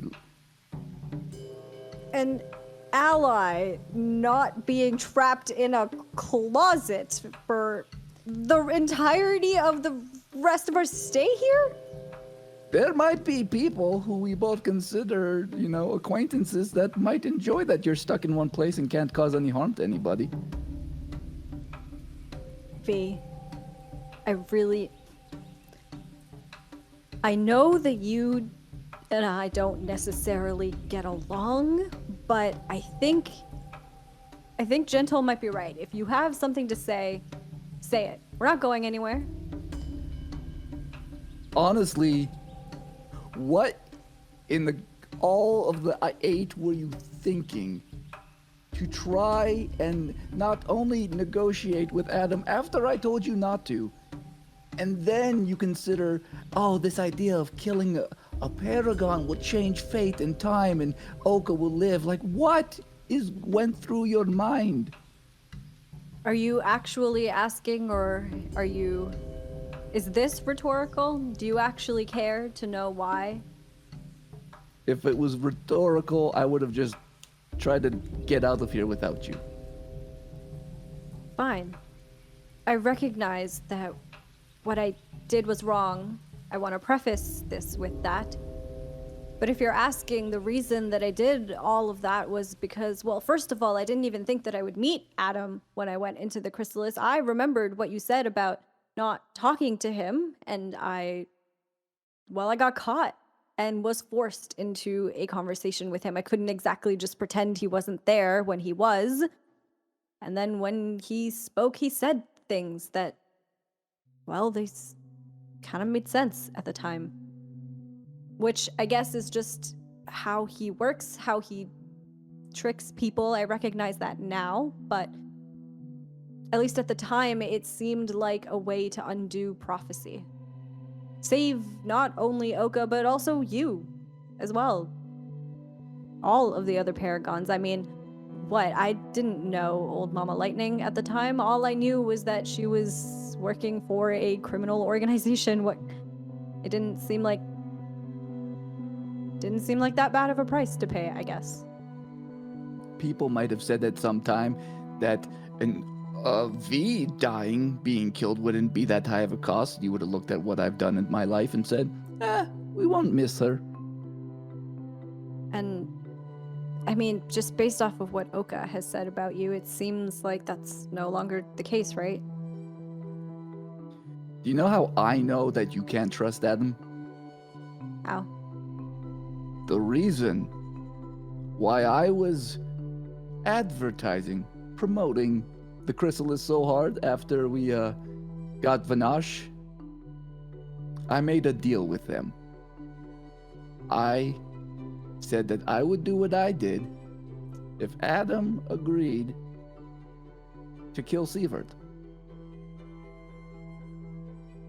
Wait, that's it? That's what you worked with the Chrysalis for? To be fair, at the time, they seemed a lot less powerful. Sure, Adam took a fireball to the face like it was nothing and just sort of absorbed it, and that was a little strange, but I figured if he's that powerful, then you could... I just had a fight. What? Did you know anything about the Chrysalis when you made this deal? What they did to people? I knew they had monsters that were probably feeding on people. I knew that they had contracts that if you signed it, you were probably under their influence. And you still made this deal just so that they could kill Sievert? Yes. And Geron walks up to V and gets uncomfortably close to her, lowers his voice, and in this painstakingly controlled way says, "And you still have the gall to judge me for what I did? At least I can admit that what I did was wrong, that I was a monster. Can you?" And the door opens. Light filters into this closet as a door has materialized, and I think like a servant is like opening and like is like reaching for a tray. Oh, my apologies. I didn't realize Lord Tyrin's honored guests were here. Would you like out? That would be lovely. I think V is like still eyes locked on, and I think there's like a moment before V starts to move towards the exit, and then she turns around and says, "When I made my deal, I didn't know. I didn't have people warning me not to go. You knew, and you went anyway. And that's way worse." And then V exits. And on V leaving, right, and Geron standing in the closet for a beat more before exiting, the servant like fretfully looking between the two of you, sensing the tension, but it's another place to comment on it. We are going to cut to Gentle. Gentle, how have you been occupying your time here in the Iron Citadel? Honestly, probably a mix of like trying to learn a lot about like old tea and probably just cooking. If I can get access to a kitchen, that feels like it might be a challenge. If you ask, they allow. So I think like we cut to like you in a kitchen, like in one of the servants' quarters, and they're just like cooking stuff up, right? Like it's like a beautiful, almost like industrial like kitchen, but it also feels kind of old. Like a lot of the appliances, the stoves, right? A lot of the implements are brand new, but the kitchen itself, the space seems ancient. It's massive, right? And the fumes all vent through like a chimney, and there's like a hustle and bustle for like a dinner call that's happening here. And you're given a station, right? And like a couple of like the cooks and the chefs, you know, the line cooks, the prep cooks, are just sort of like giving you a wide berth. They're like glancing at you and like they offer to help. You know, they're, you know, like one of them is like this burly, fearful woman who's like, you sure you don't want any assistance? You don't have to cook. We're more than happy to cook. You can just rest and tell us what you want to eat and we can make it. No, but I do like to cook just for my own benefit, but also, I do like to make Bud food, by hand. I think it's important that Bud has handmade food by me. Right, yeah, the massive dire wolf. You sure? I mean, he's not gonna take a bite out of any of the line cooks here. No, he has a very expensive taste, thanks to a friend of ours. Right. And I think we've cut over to Bud, who's also in the kitchen, but just on the ground, just sort of like sniffing, big wet nose, going with all the fumes, and like all of the workers in the kitchen are giving him like a massive berth, but like none of them are saying anything about it because it's, you know, the dog of one of the honored guests here.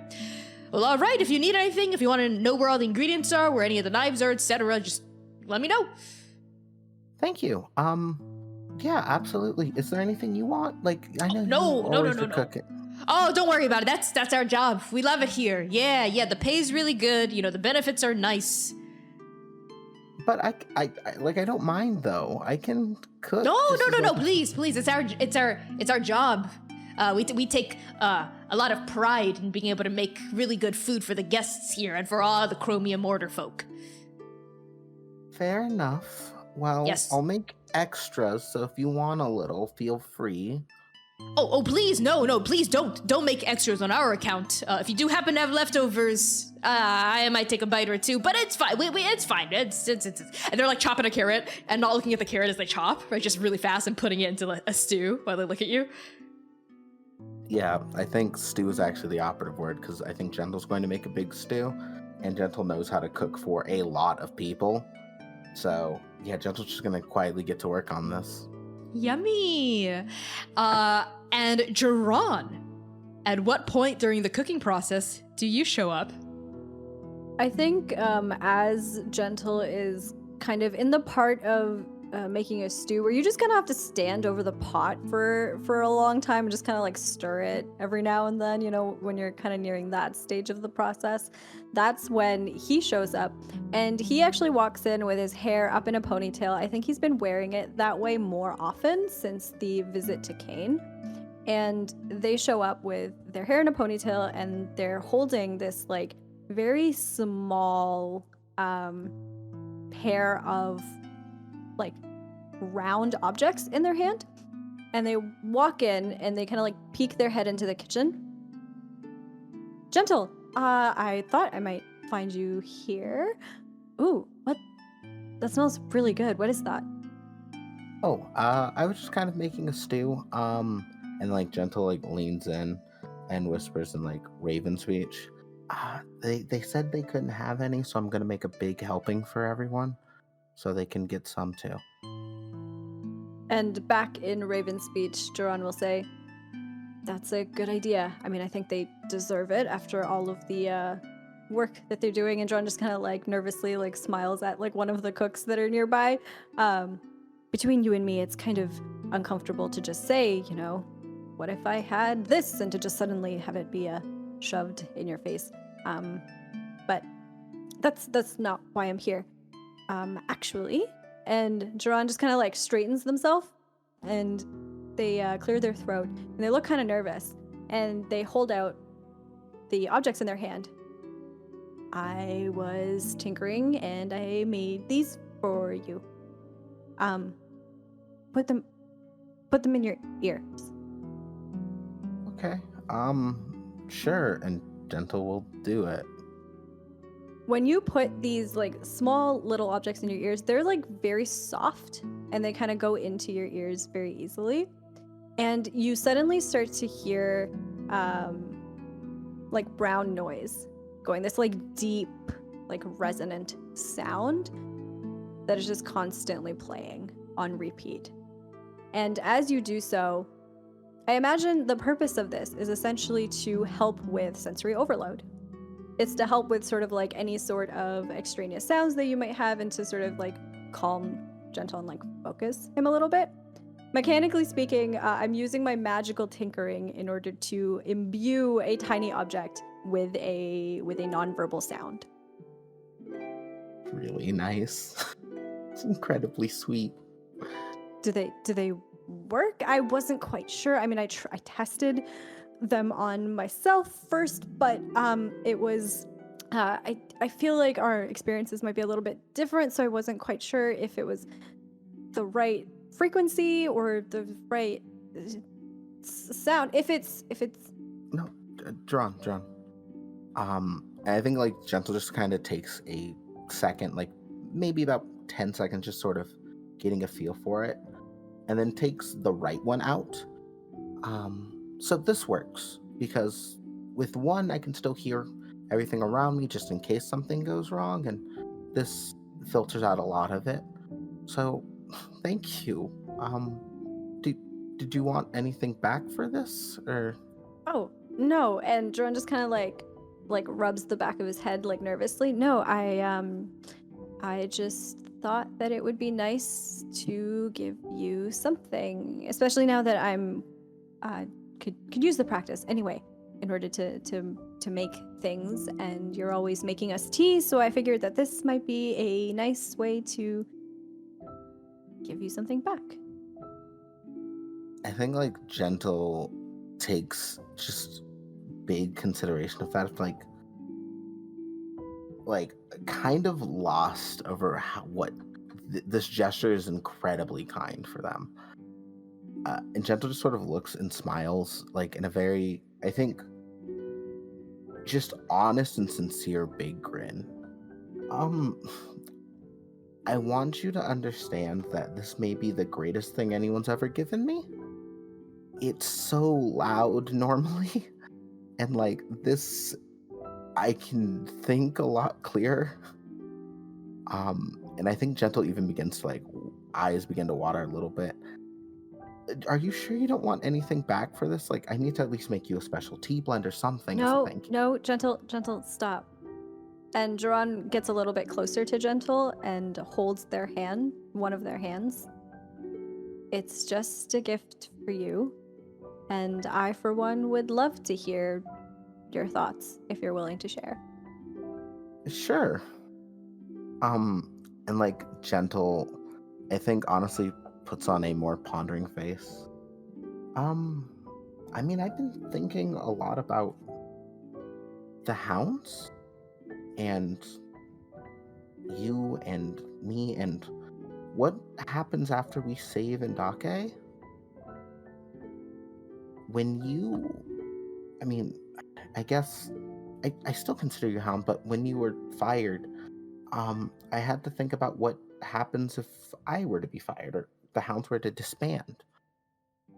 Because I was just going to say I can't really see Mercy firing you specifically. To be honest, Gentle, I feel like you might outlast Mercy even in the hounds.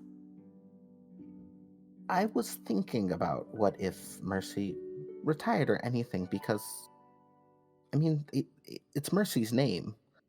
But I've been thinking about what happens after this, and I still want to go help people. And don't tell anybody. But I have been thinking about either after we save Indake or maybe making my own group to go travel the world and continue to help people like we do now. Because monster hunting, it's fun, especially the empty monsters are bad, so it's easy to hunt them. But I also like being able to cook food and I guess sometimes talk and help people feel better.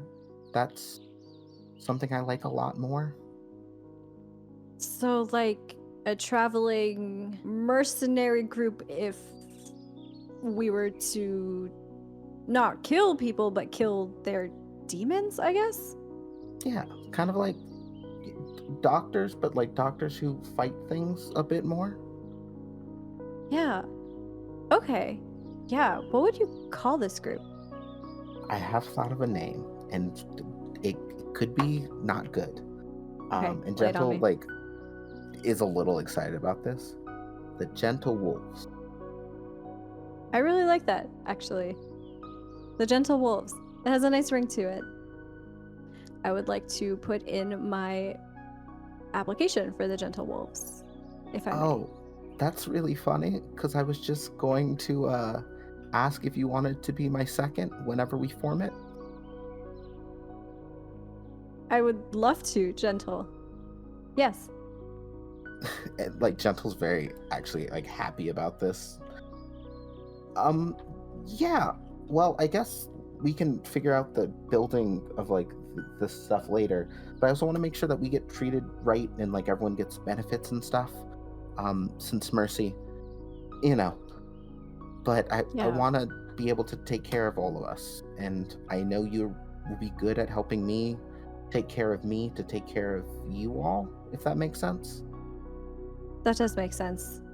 I think maybe we could do more of like a co-op structure than the way that Mercy runs the That's hounds. also great, yeah. Hey, Geron! There you are. And coming into the kitchen is Costas, who, even though it's hot as hell in the kitchen, still has their furred hood up, like casting a shadow over their face, like leather armor just all up the wazoo.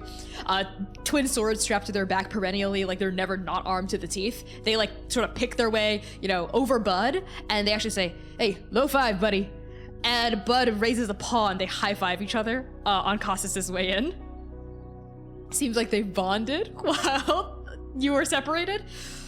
Geron, hope I'm not interrupting like a tender moment or something, but I just wanted to circle back on the whole date thing. Just to let you know, listen, I think you're a great guy. Well, actually, no, I don't, but you got me in a moment of weakness, okay? You got me in a rough moment. Abiku, I've been mulling over what Abiku said about me just jumping at, a date because I'm lonely or whatever, and Bud and I had a good talk back on the shore, while you guys were gone, and, I'm sorry, but, I don't think you're ready to date me. And I don't want to date you at all, ever, probably in my life, forever, so I guess this is me rejecting you, so sorry, Bud. Honestly, that's okay. Thank you. It's okay, you can swallow the tears, it's fine. This is awkward. Ooh. Wow, yeah, I know I'm a catch, but you gotta work on yourself, I think. I don't know if you're ready to date anyone ever, maybe, so. Oh, ever. I mean, that's not for me to say, it's for you to find out how long it'll take before you're prepared to, before you become a better person, is what I mean. Yeah, Costas, maybe you can teach me a little bit about being a No, better I don't think it's person. appropriate. I think your feelings for me might be too strong for me to be a proper mentor figure for Right. you, and I don't want to put myself Yes. through that, so. Of course, conflict Yeah. of interest, right? Yeah, actually this is, all right, I just don't, we can work together as co-workers, this is fine, right? But anything more than that, let's not. I don't want to know how you're feeling, I don't know, don't want to know how you're doing. I might not be able to. I just said I don't want to know how you're feeling, Okay, Geron. Please yeah. respect that boundary. Thank you. Gentle, it's good to see you. It's good to see you too. I'm glad you and Bud got along. He hasn't told me Yeah. a lot about your talk yet, but Oh, really? I'm surprised. Well, I mean, we do have a kind of connection that transcends, but did we he just. say anything about like my parenting style? I don't think that's appropriate for me to disclose right now. And yeah. Bud, just see you later. Just remember, thornberry bushes. Oh, yeah, the thornberry bush. And they like laugh at this weird inside joke that they made in like the 8 hours that your party has been separated. Costas nods, turns, leaves. I'm sorry you got rejected? It's okay. I think I'll live. And I think on that, we cut over, rounding out our montage for the week, we cut over to Abiku. Abiku, what have you been up to this week? Abiku has been, without a doubt, glued to the hospital bed of Tamba, if one such exists. The only time she's taken a break is if Costas has come to make her, and if she's taking a break, she's, if allowed, going over these cannons, and if not, she's looking for the cannons to like write down each name.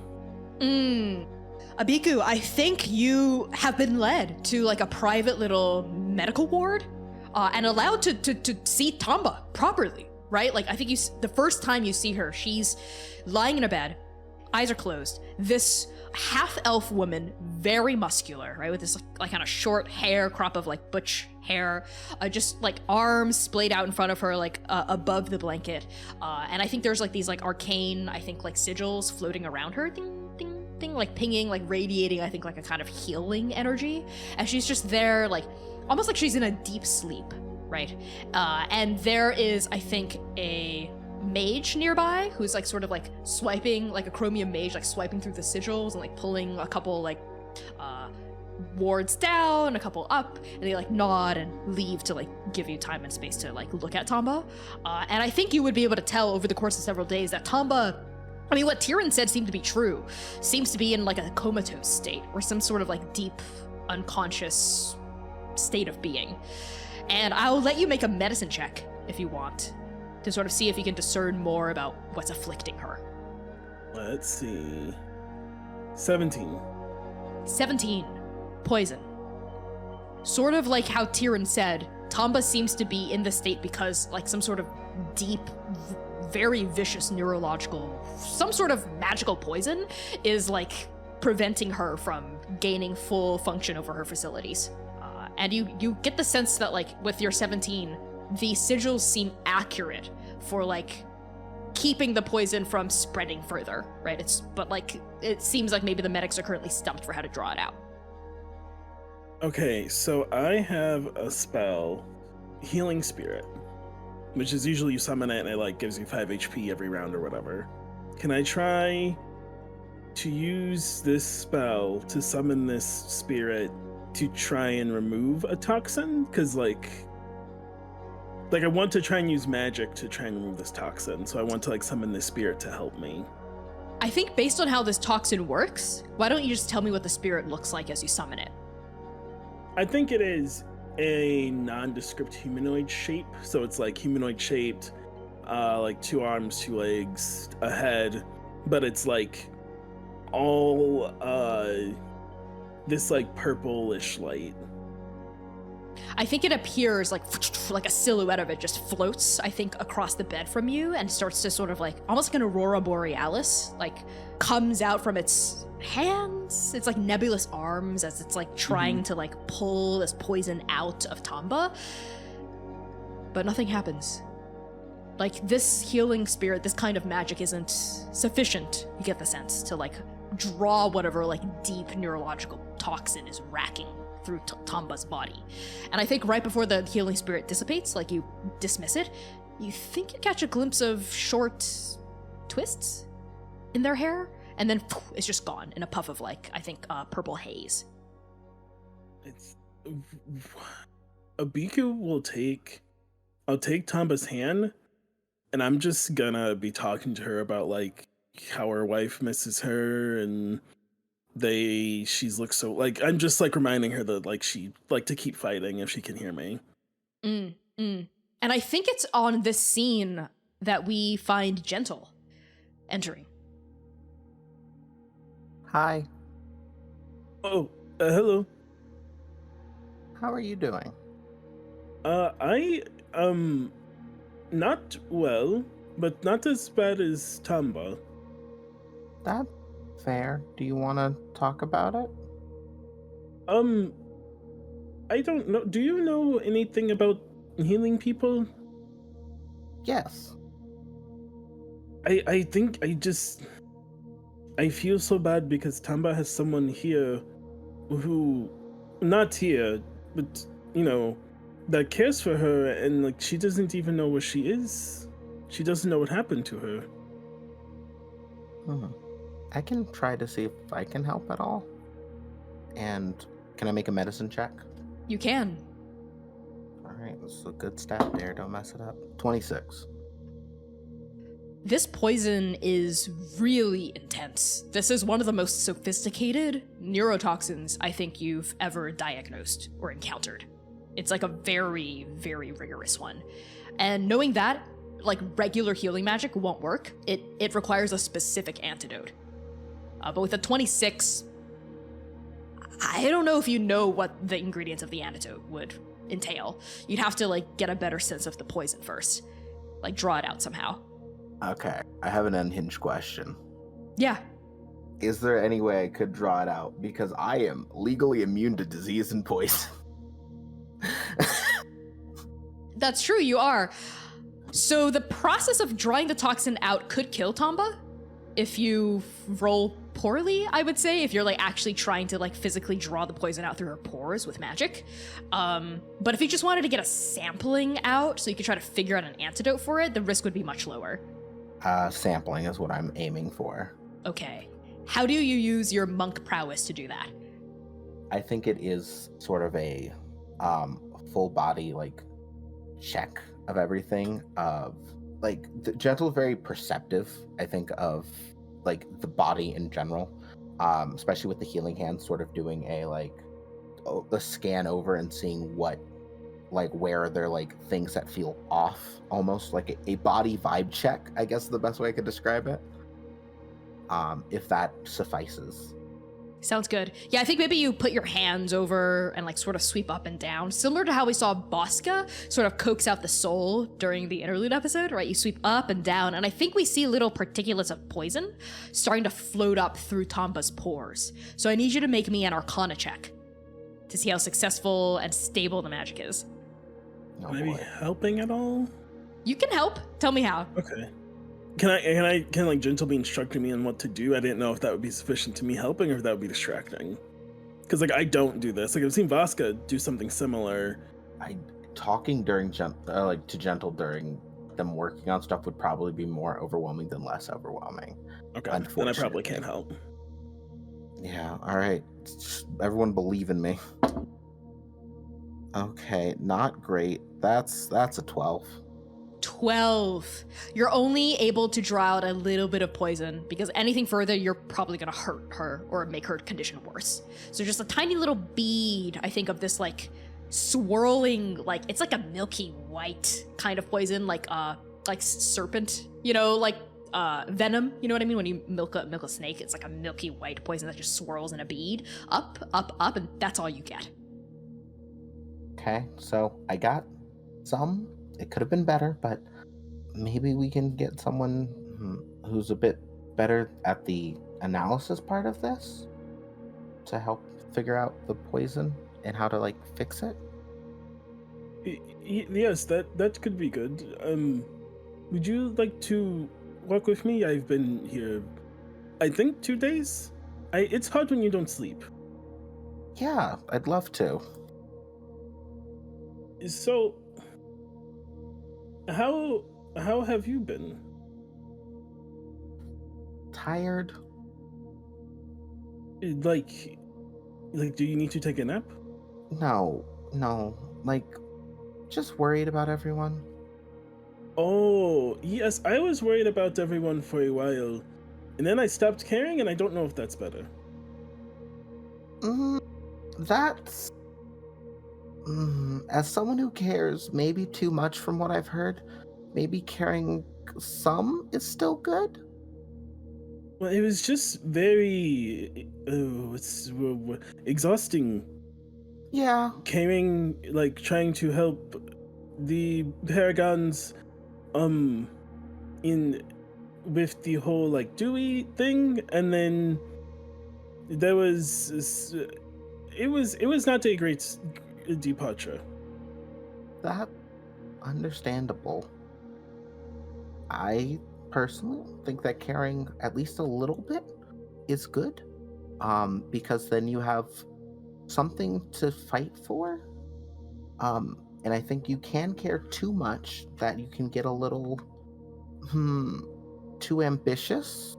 I think Geron would be a good example of the other end of the spectrum, and he knows that I love them a lot, but too much care can be concerning as well.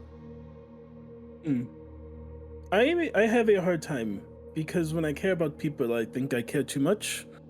But now it seems I do not care at all what happens, really. I wanted to help V, because I told her I would back when I was caring more, but now I'm not too sure I care what's going on, you know? I can understand that. In terms of the people here, do you want to see everyone be their best versions, be a happier version, a safer version? I just want to see people not need me. I think Gentle nods a little too, honestly at that. That's fair. And for what it's worth, I don't really plan on going anywhere.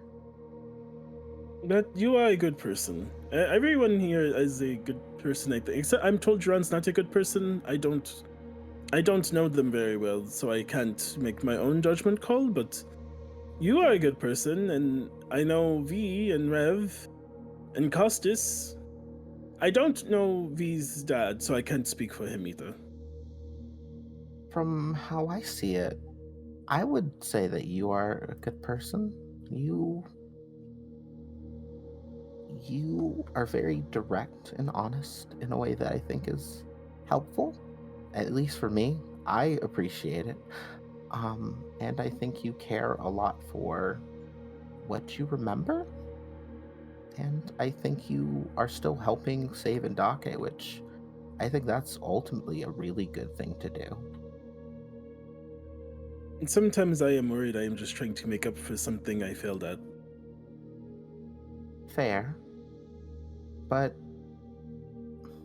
maybe while trying to make up for stuff you think you did wrong, you can try to be a better version of yourself or a happier version of yourself. Maybe. Have you ever met Taktora Kagan? No. And I think on that, right, we pull away from this conversation, right, and let him fade to black a little bit there, pulling away from this chamber with the swirling sigils and that inky sphere of milky white toxin. And like that, 8 days pass, a week in Andakin terms, of Abiku, Gentle, Geron, and V exploring the citadel, getting to know each other a little bit better, trying to poke holes into what Tyrin was saying about what's really going on here, trying to find answers about the tapestry, about Tamba. And I think eventually the wheel of time turns onward until it's bare 14, Geron's birthday. So, on the morning of your birthday, Geron, where do we find you?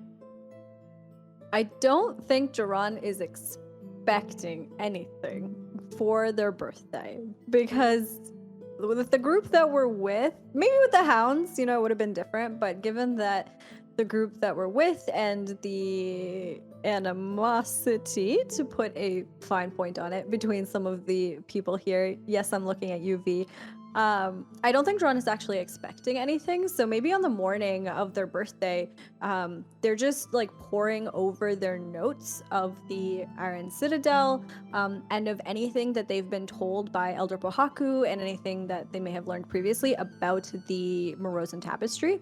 And they're just kind of going over everything, trying to figure out what is our next best avenue in trying to find it and trying to interpret it. So which one of you finds Geron in his private chambers as he's trying to have it seems like a low-key birthday, right? You're not sort of going around being like, it's my birthday. I see Gentle's hands already raised. Go ahead, Gentle. What's Geron's favorite food? I think Geron's favorite food is a fish that is maybe smoked over a fire, in a very particular way with like traditional Moroz spices on it. But his actual favorite food that doesn't actually count as a food is like the Morozan version of beaver tails. Like the dessert, like you put the maple syrup on the snow and then you like twirl it into like a little candy stick. I thought you meant literal beaver tails. No, not literal beaver tails, like the Canadian dessert beaver tails. Okay. Confused American silence from literally everyone else. Look, this is the representation. No, okay. I've looked it up. I'm ready. I mean, a Morozan beaver tail does sound like a good morning food, like a morning snack. So absolutely, Gentle would just sort of like do like the lightest little knock. Yeah, come on in. It's not locked.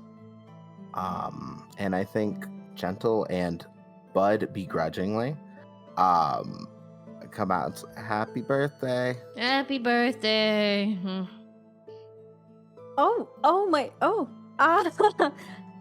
I wasn't actually expecting anybody to remember, let alone. Did you make Bud wear a hat? I had asked if Bud would be willing to, and Bud said no, and then he put on the hat. So Bud chose to wear the hat. Gentle promised I could eviscerate it when this was over. Oh, well, I mean, I hope you have a good time with that. If it's anything like the way that you used to play with those wooden dice that I gave you, I mean. Don't try to forge a connection here. Don't try to relate to me, old man. Bud. How old are you now anyway, huh? You're so old, I bet you're like 4 years old now. I am 25 now. Oh my god! Death's door. Bud, I'm not like that much younger than Geron. Yeah, but you've got like monk stuff, so you'll like live forever, right? Bud, that's not how, like, that's not exactly how that works. Like, I'm gonna look the same, but like, I still get older. Oh, I see. But today's not about that. Happy birthday, Geron, I guess. Woo, enjoy your Morozan beaver tail. You want to share it with me? Yes. And Geron like gets down on, kind of squats down and offers Bud the first bite. This doesn't mean I'm like back to being a hound or whatever. This just means I want to eat that beaver tail really bad. That's okay. I'm not a hound either, for what it's worth. That was delicious. I mean, I guess it was okay. You can have the rest of it if you want. Yeah, and Bud just scarfs it down. I guess I'll have to make more later. That's fine. I mean, any excuse to have more of them around. I will make some more. Do you have any sort of like preferred one for your birthday? Because that one's more of a surprise one. But now that you know, then I can just like make one however you want. I mean, no, I mean, it's sweet that you would even ask, but whatever. Actually, okay. Do you remember that one time on, I believe it was Adolin, when we were like 12 years old? And one of the elders made this like new experimental style and nobody wanted to eat it. I actually thought it was pretty good. Yeah, I remember, I think, wasn't it a dare for you to eat that? It was, and honestly, it wasn't even that hard. Fair. I think I remember the recipe. I'll do my best to make it. I did actually have another gift as well. And then Gentle like reaches into their like pack and they pull out a tea diffuser. I had talked to Dr. O about making a couple for Oka and Sitlali since we were gonna head up here, and I had one made for you too because I knew your birthday was coming up. Oh, Gentle, you didn't have to. I know. This is beautiful, by the way. You said that you made these? Well, Dr. O did a lot of the work, but I had some design ideas and references in plan. And what does that smell? Is there already tea leaves inside. Yeah, no, I grabbed like my best Morozy ones, and because I know you like the, and yeah. This is really kind of you, Gentle. Thank you. Of course. Happy birthday. I suppose. Thank you.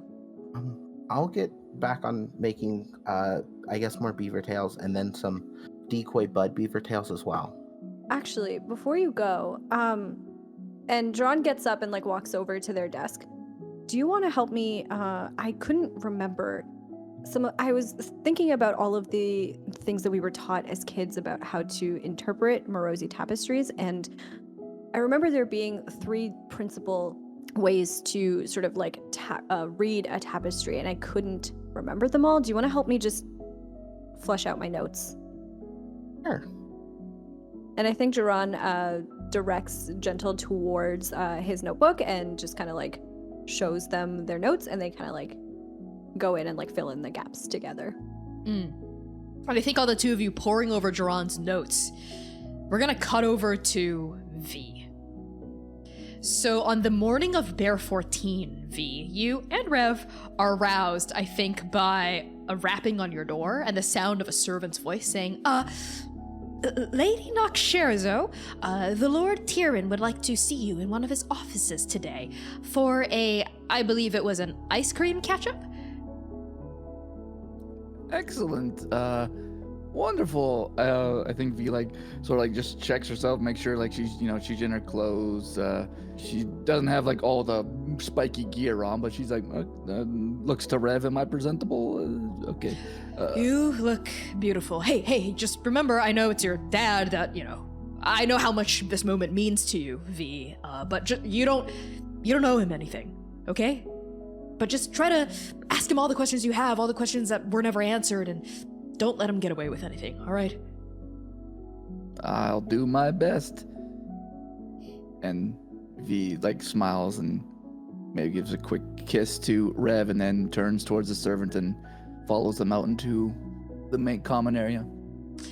Rev calls after you, I love you, as you step out into like the hallway, and the servant leads you through a series of winding corridors, like miniature chambers, other foyers, down a staircase, up a staircase. You have to actually climb up a ladder. Servant's apologizing this whole time, right? You go down another massive hall, what looks to be an abandoned dining room, and then eventually you circle around what seems to be an indoor, almost roundabout situation, a central atrium with various spokes leading off of it.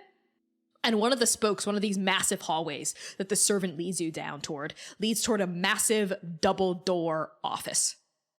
Servant raps on it twice briskly and says, Lord Tyrin, your daughter is here.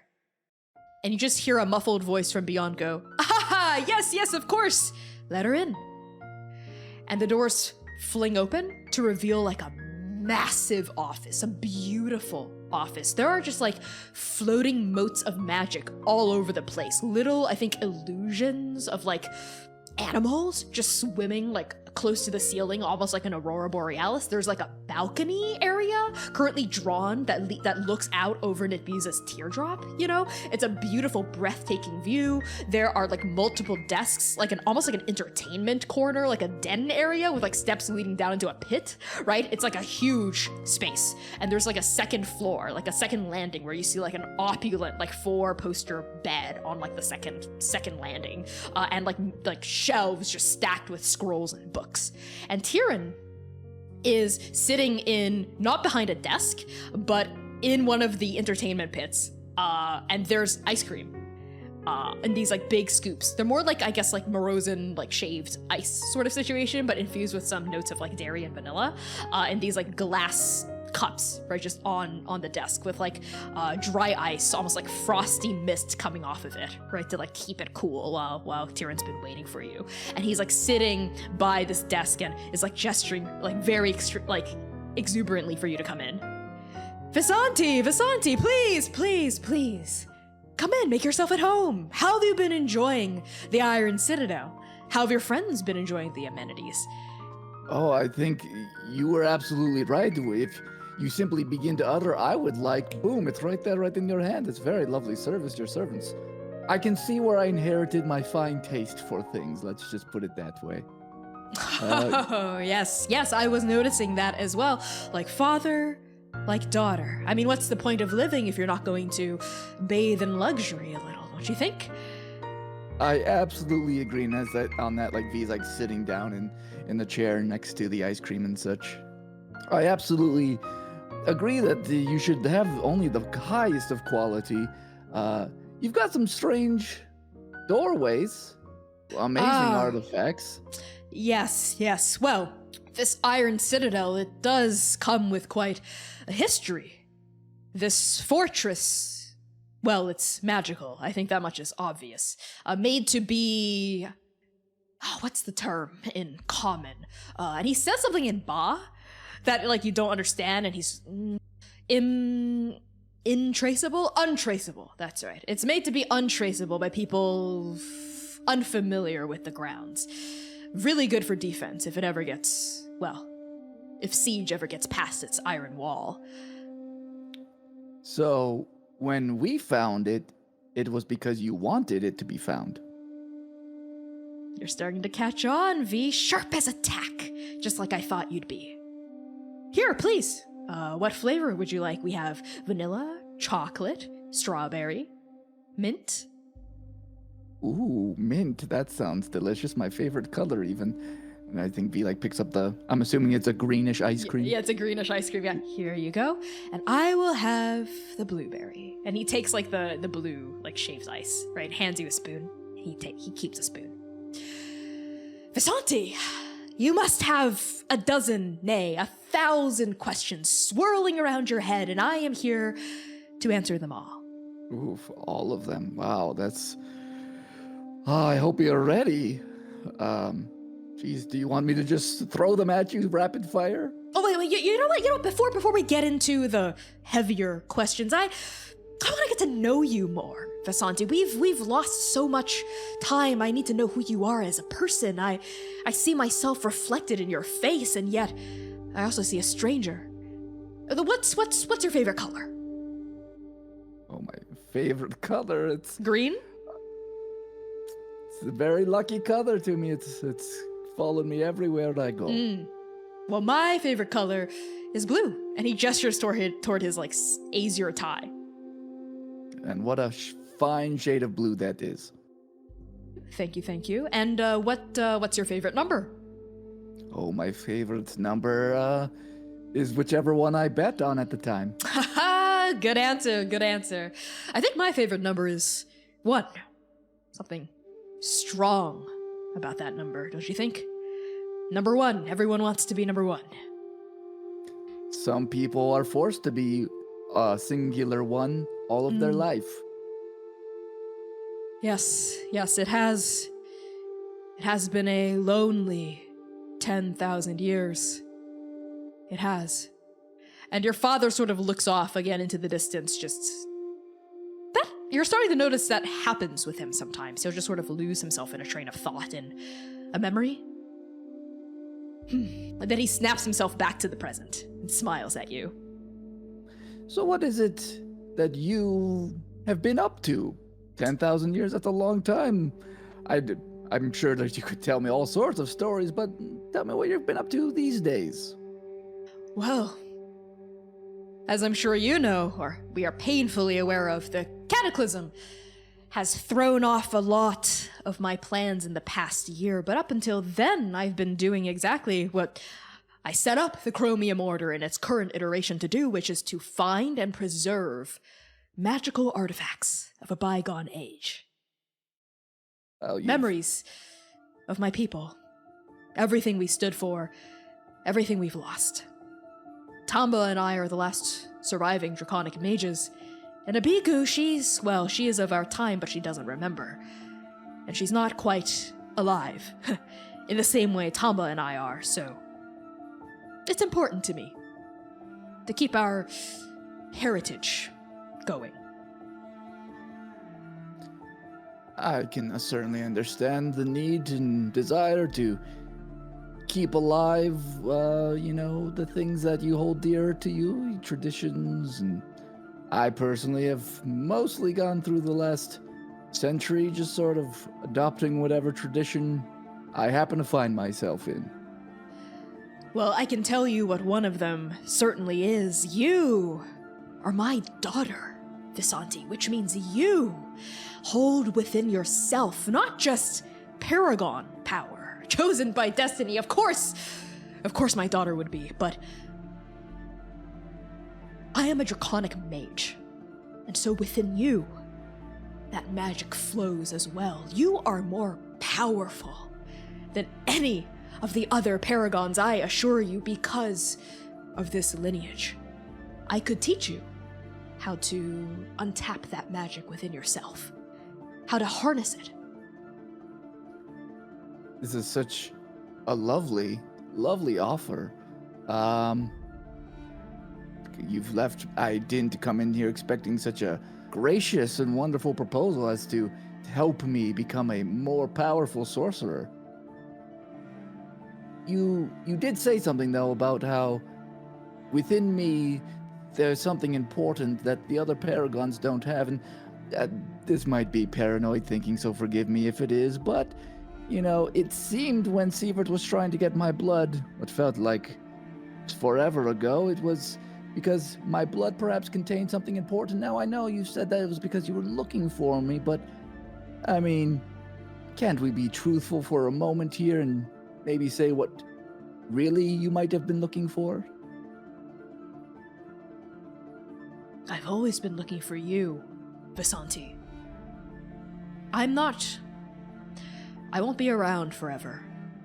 I'm ancient. Visanti, I have lived 15,000 years. Yesterday is the same as 3,000 years ago, is the same as 10,000 years ago, is the same as 50 years ago for me. I won't be around for much longer, I don't think. You want to know what I truly want? Is to pass my legacy on to someone deserving. This citadel. All of the magic within it, all of the artifacts, my personal history. They can't just go to anyone. I was going to pass it on to Sievert. But you, I think, are a much more fitting candidate. All this could be yours, Visanti. And I want it to be. See, you've picked a very perilous time. Surely you have eyes everywhere, you hear everything, you know everything about us, so you know that there's an impending fight on the horizon. I do. And I have eyes and ears close to members of the Alliance as well. I am aware that the Paragons are destined to die to save Ndake. But what if I told you that if you uncorked the true draconic mage ancestry within you, you could perhaps turn the tides of fate to your favor. Maybe the Paragons don't have to die. Maybe you could save them all. And I'm not just going to sit idly by and let my daughter sacrifice herself to save a world that could never understand and appreciate your true power. This is me just spitballing here, but what about the idea of the Chromium Order? You, Sievert, I'd be willing to put bygones aside so that, what if you fight alongside us when the time comes? Father and daughter, standing arm in arm, shoulder to shoulder, facing off against the stranger. There is an appeal to that, I can admit. Yes, let's do it. You and me, Visanti, up against the world, up against the stranger, up against the apocalypse. If we work together, if we trust in each other, then perhaps, yes, and he bangs his hands against the table and the ice cream stuff rattles. Yes, I'm in. Veed genuinely let a little bit of a chuckle of, this was far easier than I expected, to find you, to enter your place, to reconcile, to get you to join our side. This feels almost, oh, I don't know, like it's too good to be true, like it's almost a minor illusion of some sort.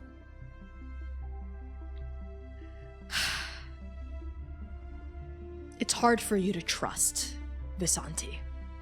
That much is obvious to me, to anyone who might consider themselves close to you. And I understand. I understand why it might be hard for you to trust. I mean, there was Sievert to begin with, my absence for years and years and years. Learning that the Paragons have to sacrifice themselves, I understand.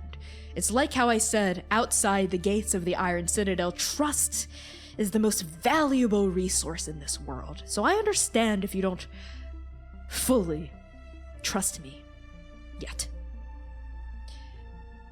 What can I do to get there? How can I prove my sincerity to you, Visanti? You could kill Sievert. That'd be a good start.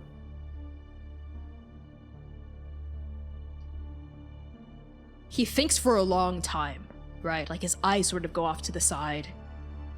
He's nodding, considering this. Roll insight for me. 15. His jaw's clenched a little. You see, he's like, this seems to be like a true hard decision for him because, I mean, even though Sievert betrayed him, right, lied to him about you, which, you know, with a 15 seems to be the truth, right? He like really, what he's saying about Sievert lying seems to be absolutely like veritas. It's the truth. Sievert has still served him for like 150 years, it seems, right? So he, you know, this is a hard decision, but he's like looking off and he looks back at you very serious. Is this truly what you want, Visanti? Would this truly set your soul to rest? It would be a good start to knowing that you're willing to do something hard for your daughter. Then I'll do you one better. You kill him. I thought you'd never ask. And I think on like your father nodding at you, like agreeing to let this lieutenant of his die so he can earn the trust of his only daughter. We're gonna end the session there. So everyone, thank you so much for tuning into Arc 6, Episode 8, Moroz Session 4 of Transplanar RPG, The Second Stranger. I have been your game master and creative producer. My name is Connie. My pronouns are they, he, and she. You can find me across the internet at ByConnieChang, ByConniechang. I'm gonna pass along introductions up and over to Dare. Hi, I'm Dare, a person who's never done a gay thing once in my life, despite what this episode will tell you. Anyway, I am on the internet being a problem and very hot at Dare to Dream RPG. That is DARE, the number 2, DREAM RPG. I'm a game designer, writer, poet, yada, yada, yada, yada. You can find me on all corners of the internet doing cool stuff. So I'm just going to throw it down to Erica. Hello, everybody. I'm Erica, and I played V, and surely this is fine. This is not going to backfire at all. And you can find me at Erica New Girl everywhere I exist on the internet, and you can come check out my stream sometime at Erica New Girl here on Twitch. I promise it'll be a fun time. I will pass it on to Humna. Thank you. I just would like to say firstly that how do we know that's not a trap? That's all. That's all I'm going to say. But my name is Humna. I use any and all pronouns, and I am a TTRPG performer. Today I have been Geron Gother, who is trying their best to be better, to do better. We're getting there. If you like what I do, you can follow me on Twitter at 8shahid_, where I talk about all of the different projects that I'm a part of. I am a queer disaster who makes bad decisions in literally all of the APs I play. So if you would like more of that, just follow me on Twitter to see where I'm up to. And I will pass it up and over to Austin. Hey, I'm Austin. You can find me on Twitter at SailorScott That's at Sailor SCT Austin. I just got done playing Abiku. I don't care about anything anymore. Ishtar. I am a game and narrative designer, and I play games, and I perform in games, and I say the word "and" a lot. That's it for me. Check out all of these extremely talented and performers No, extremely talented players and that's what I meant. I'm sorry, I messed up. I've been Connie. Tune into Transplanar Saturdays at 8 p.m. Eastern, 5 p.m. Pacific, 7 p.m. Central. We're gonna raid someone really awesome now, no doubt. So give them a follow if you like their stuff. Either way, use the raid message in chat. Tell them Transplanar sent you. Rep the brand in chat. We love you so much. We will see you next Saturday at the same time, same place for the next episode of Arc 6. Spisho, Pisho.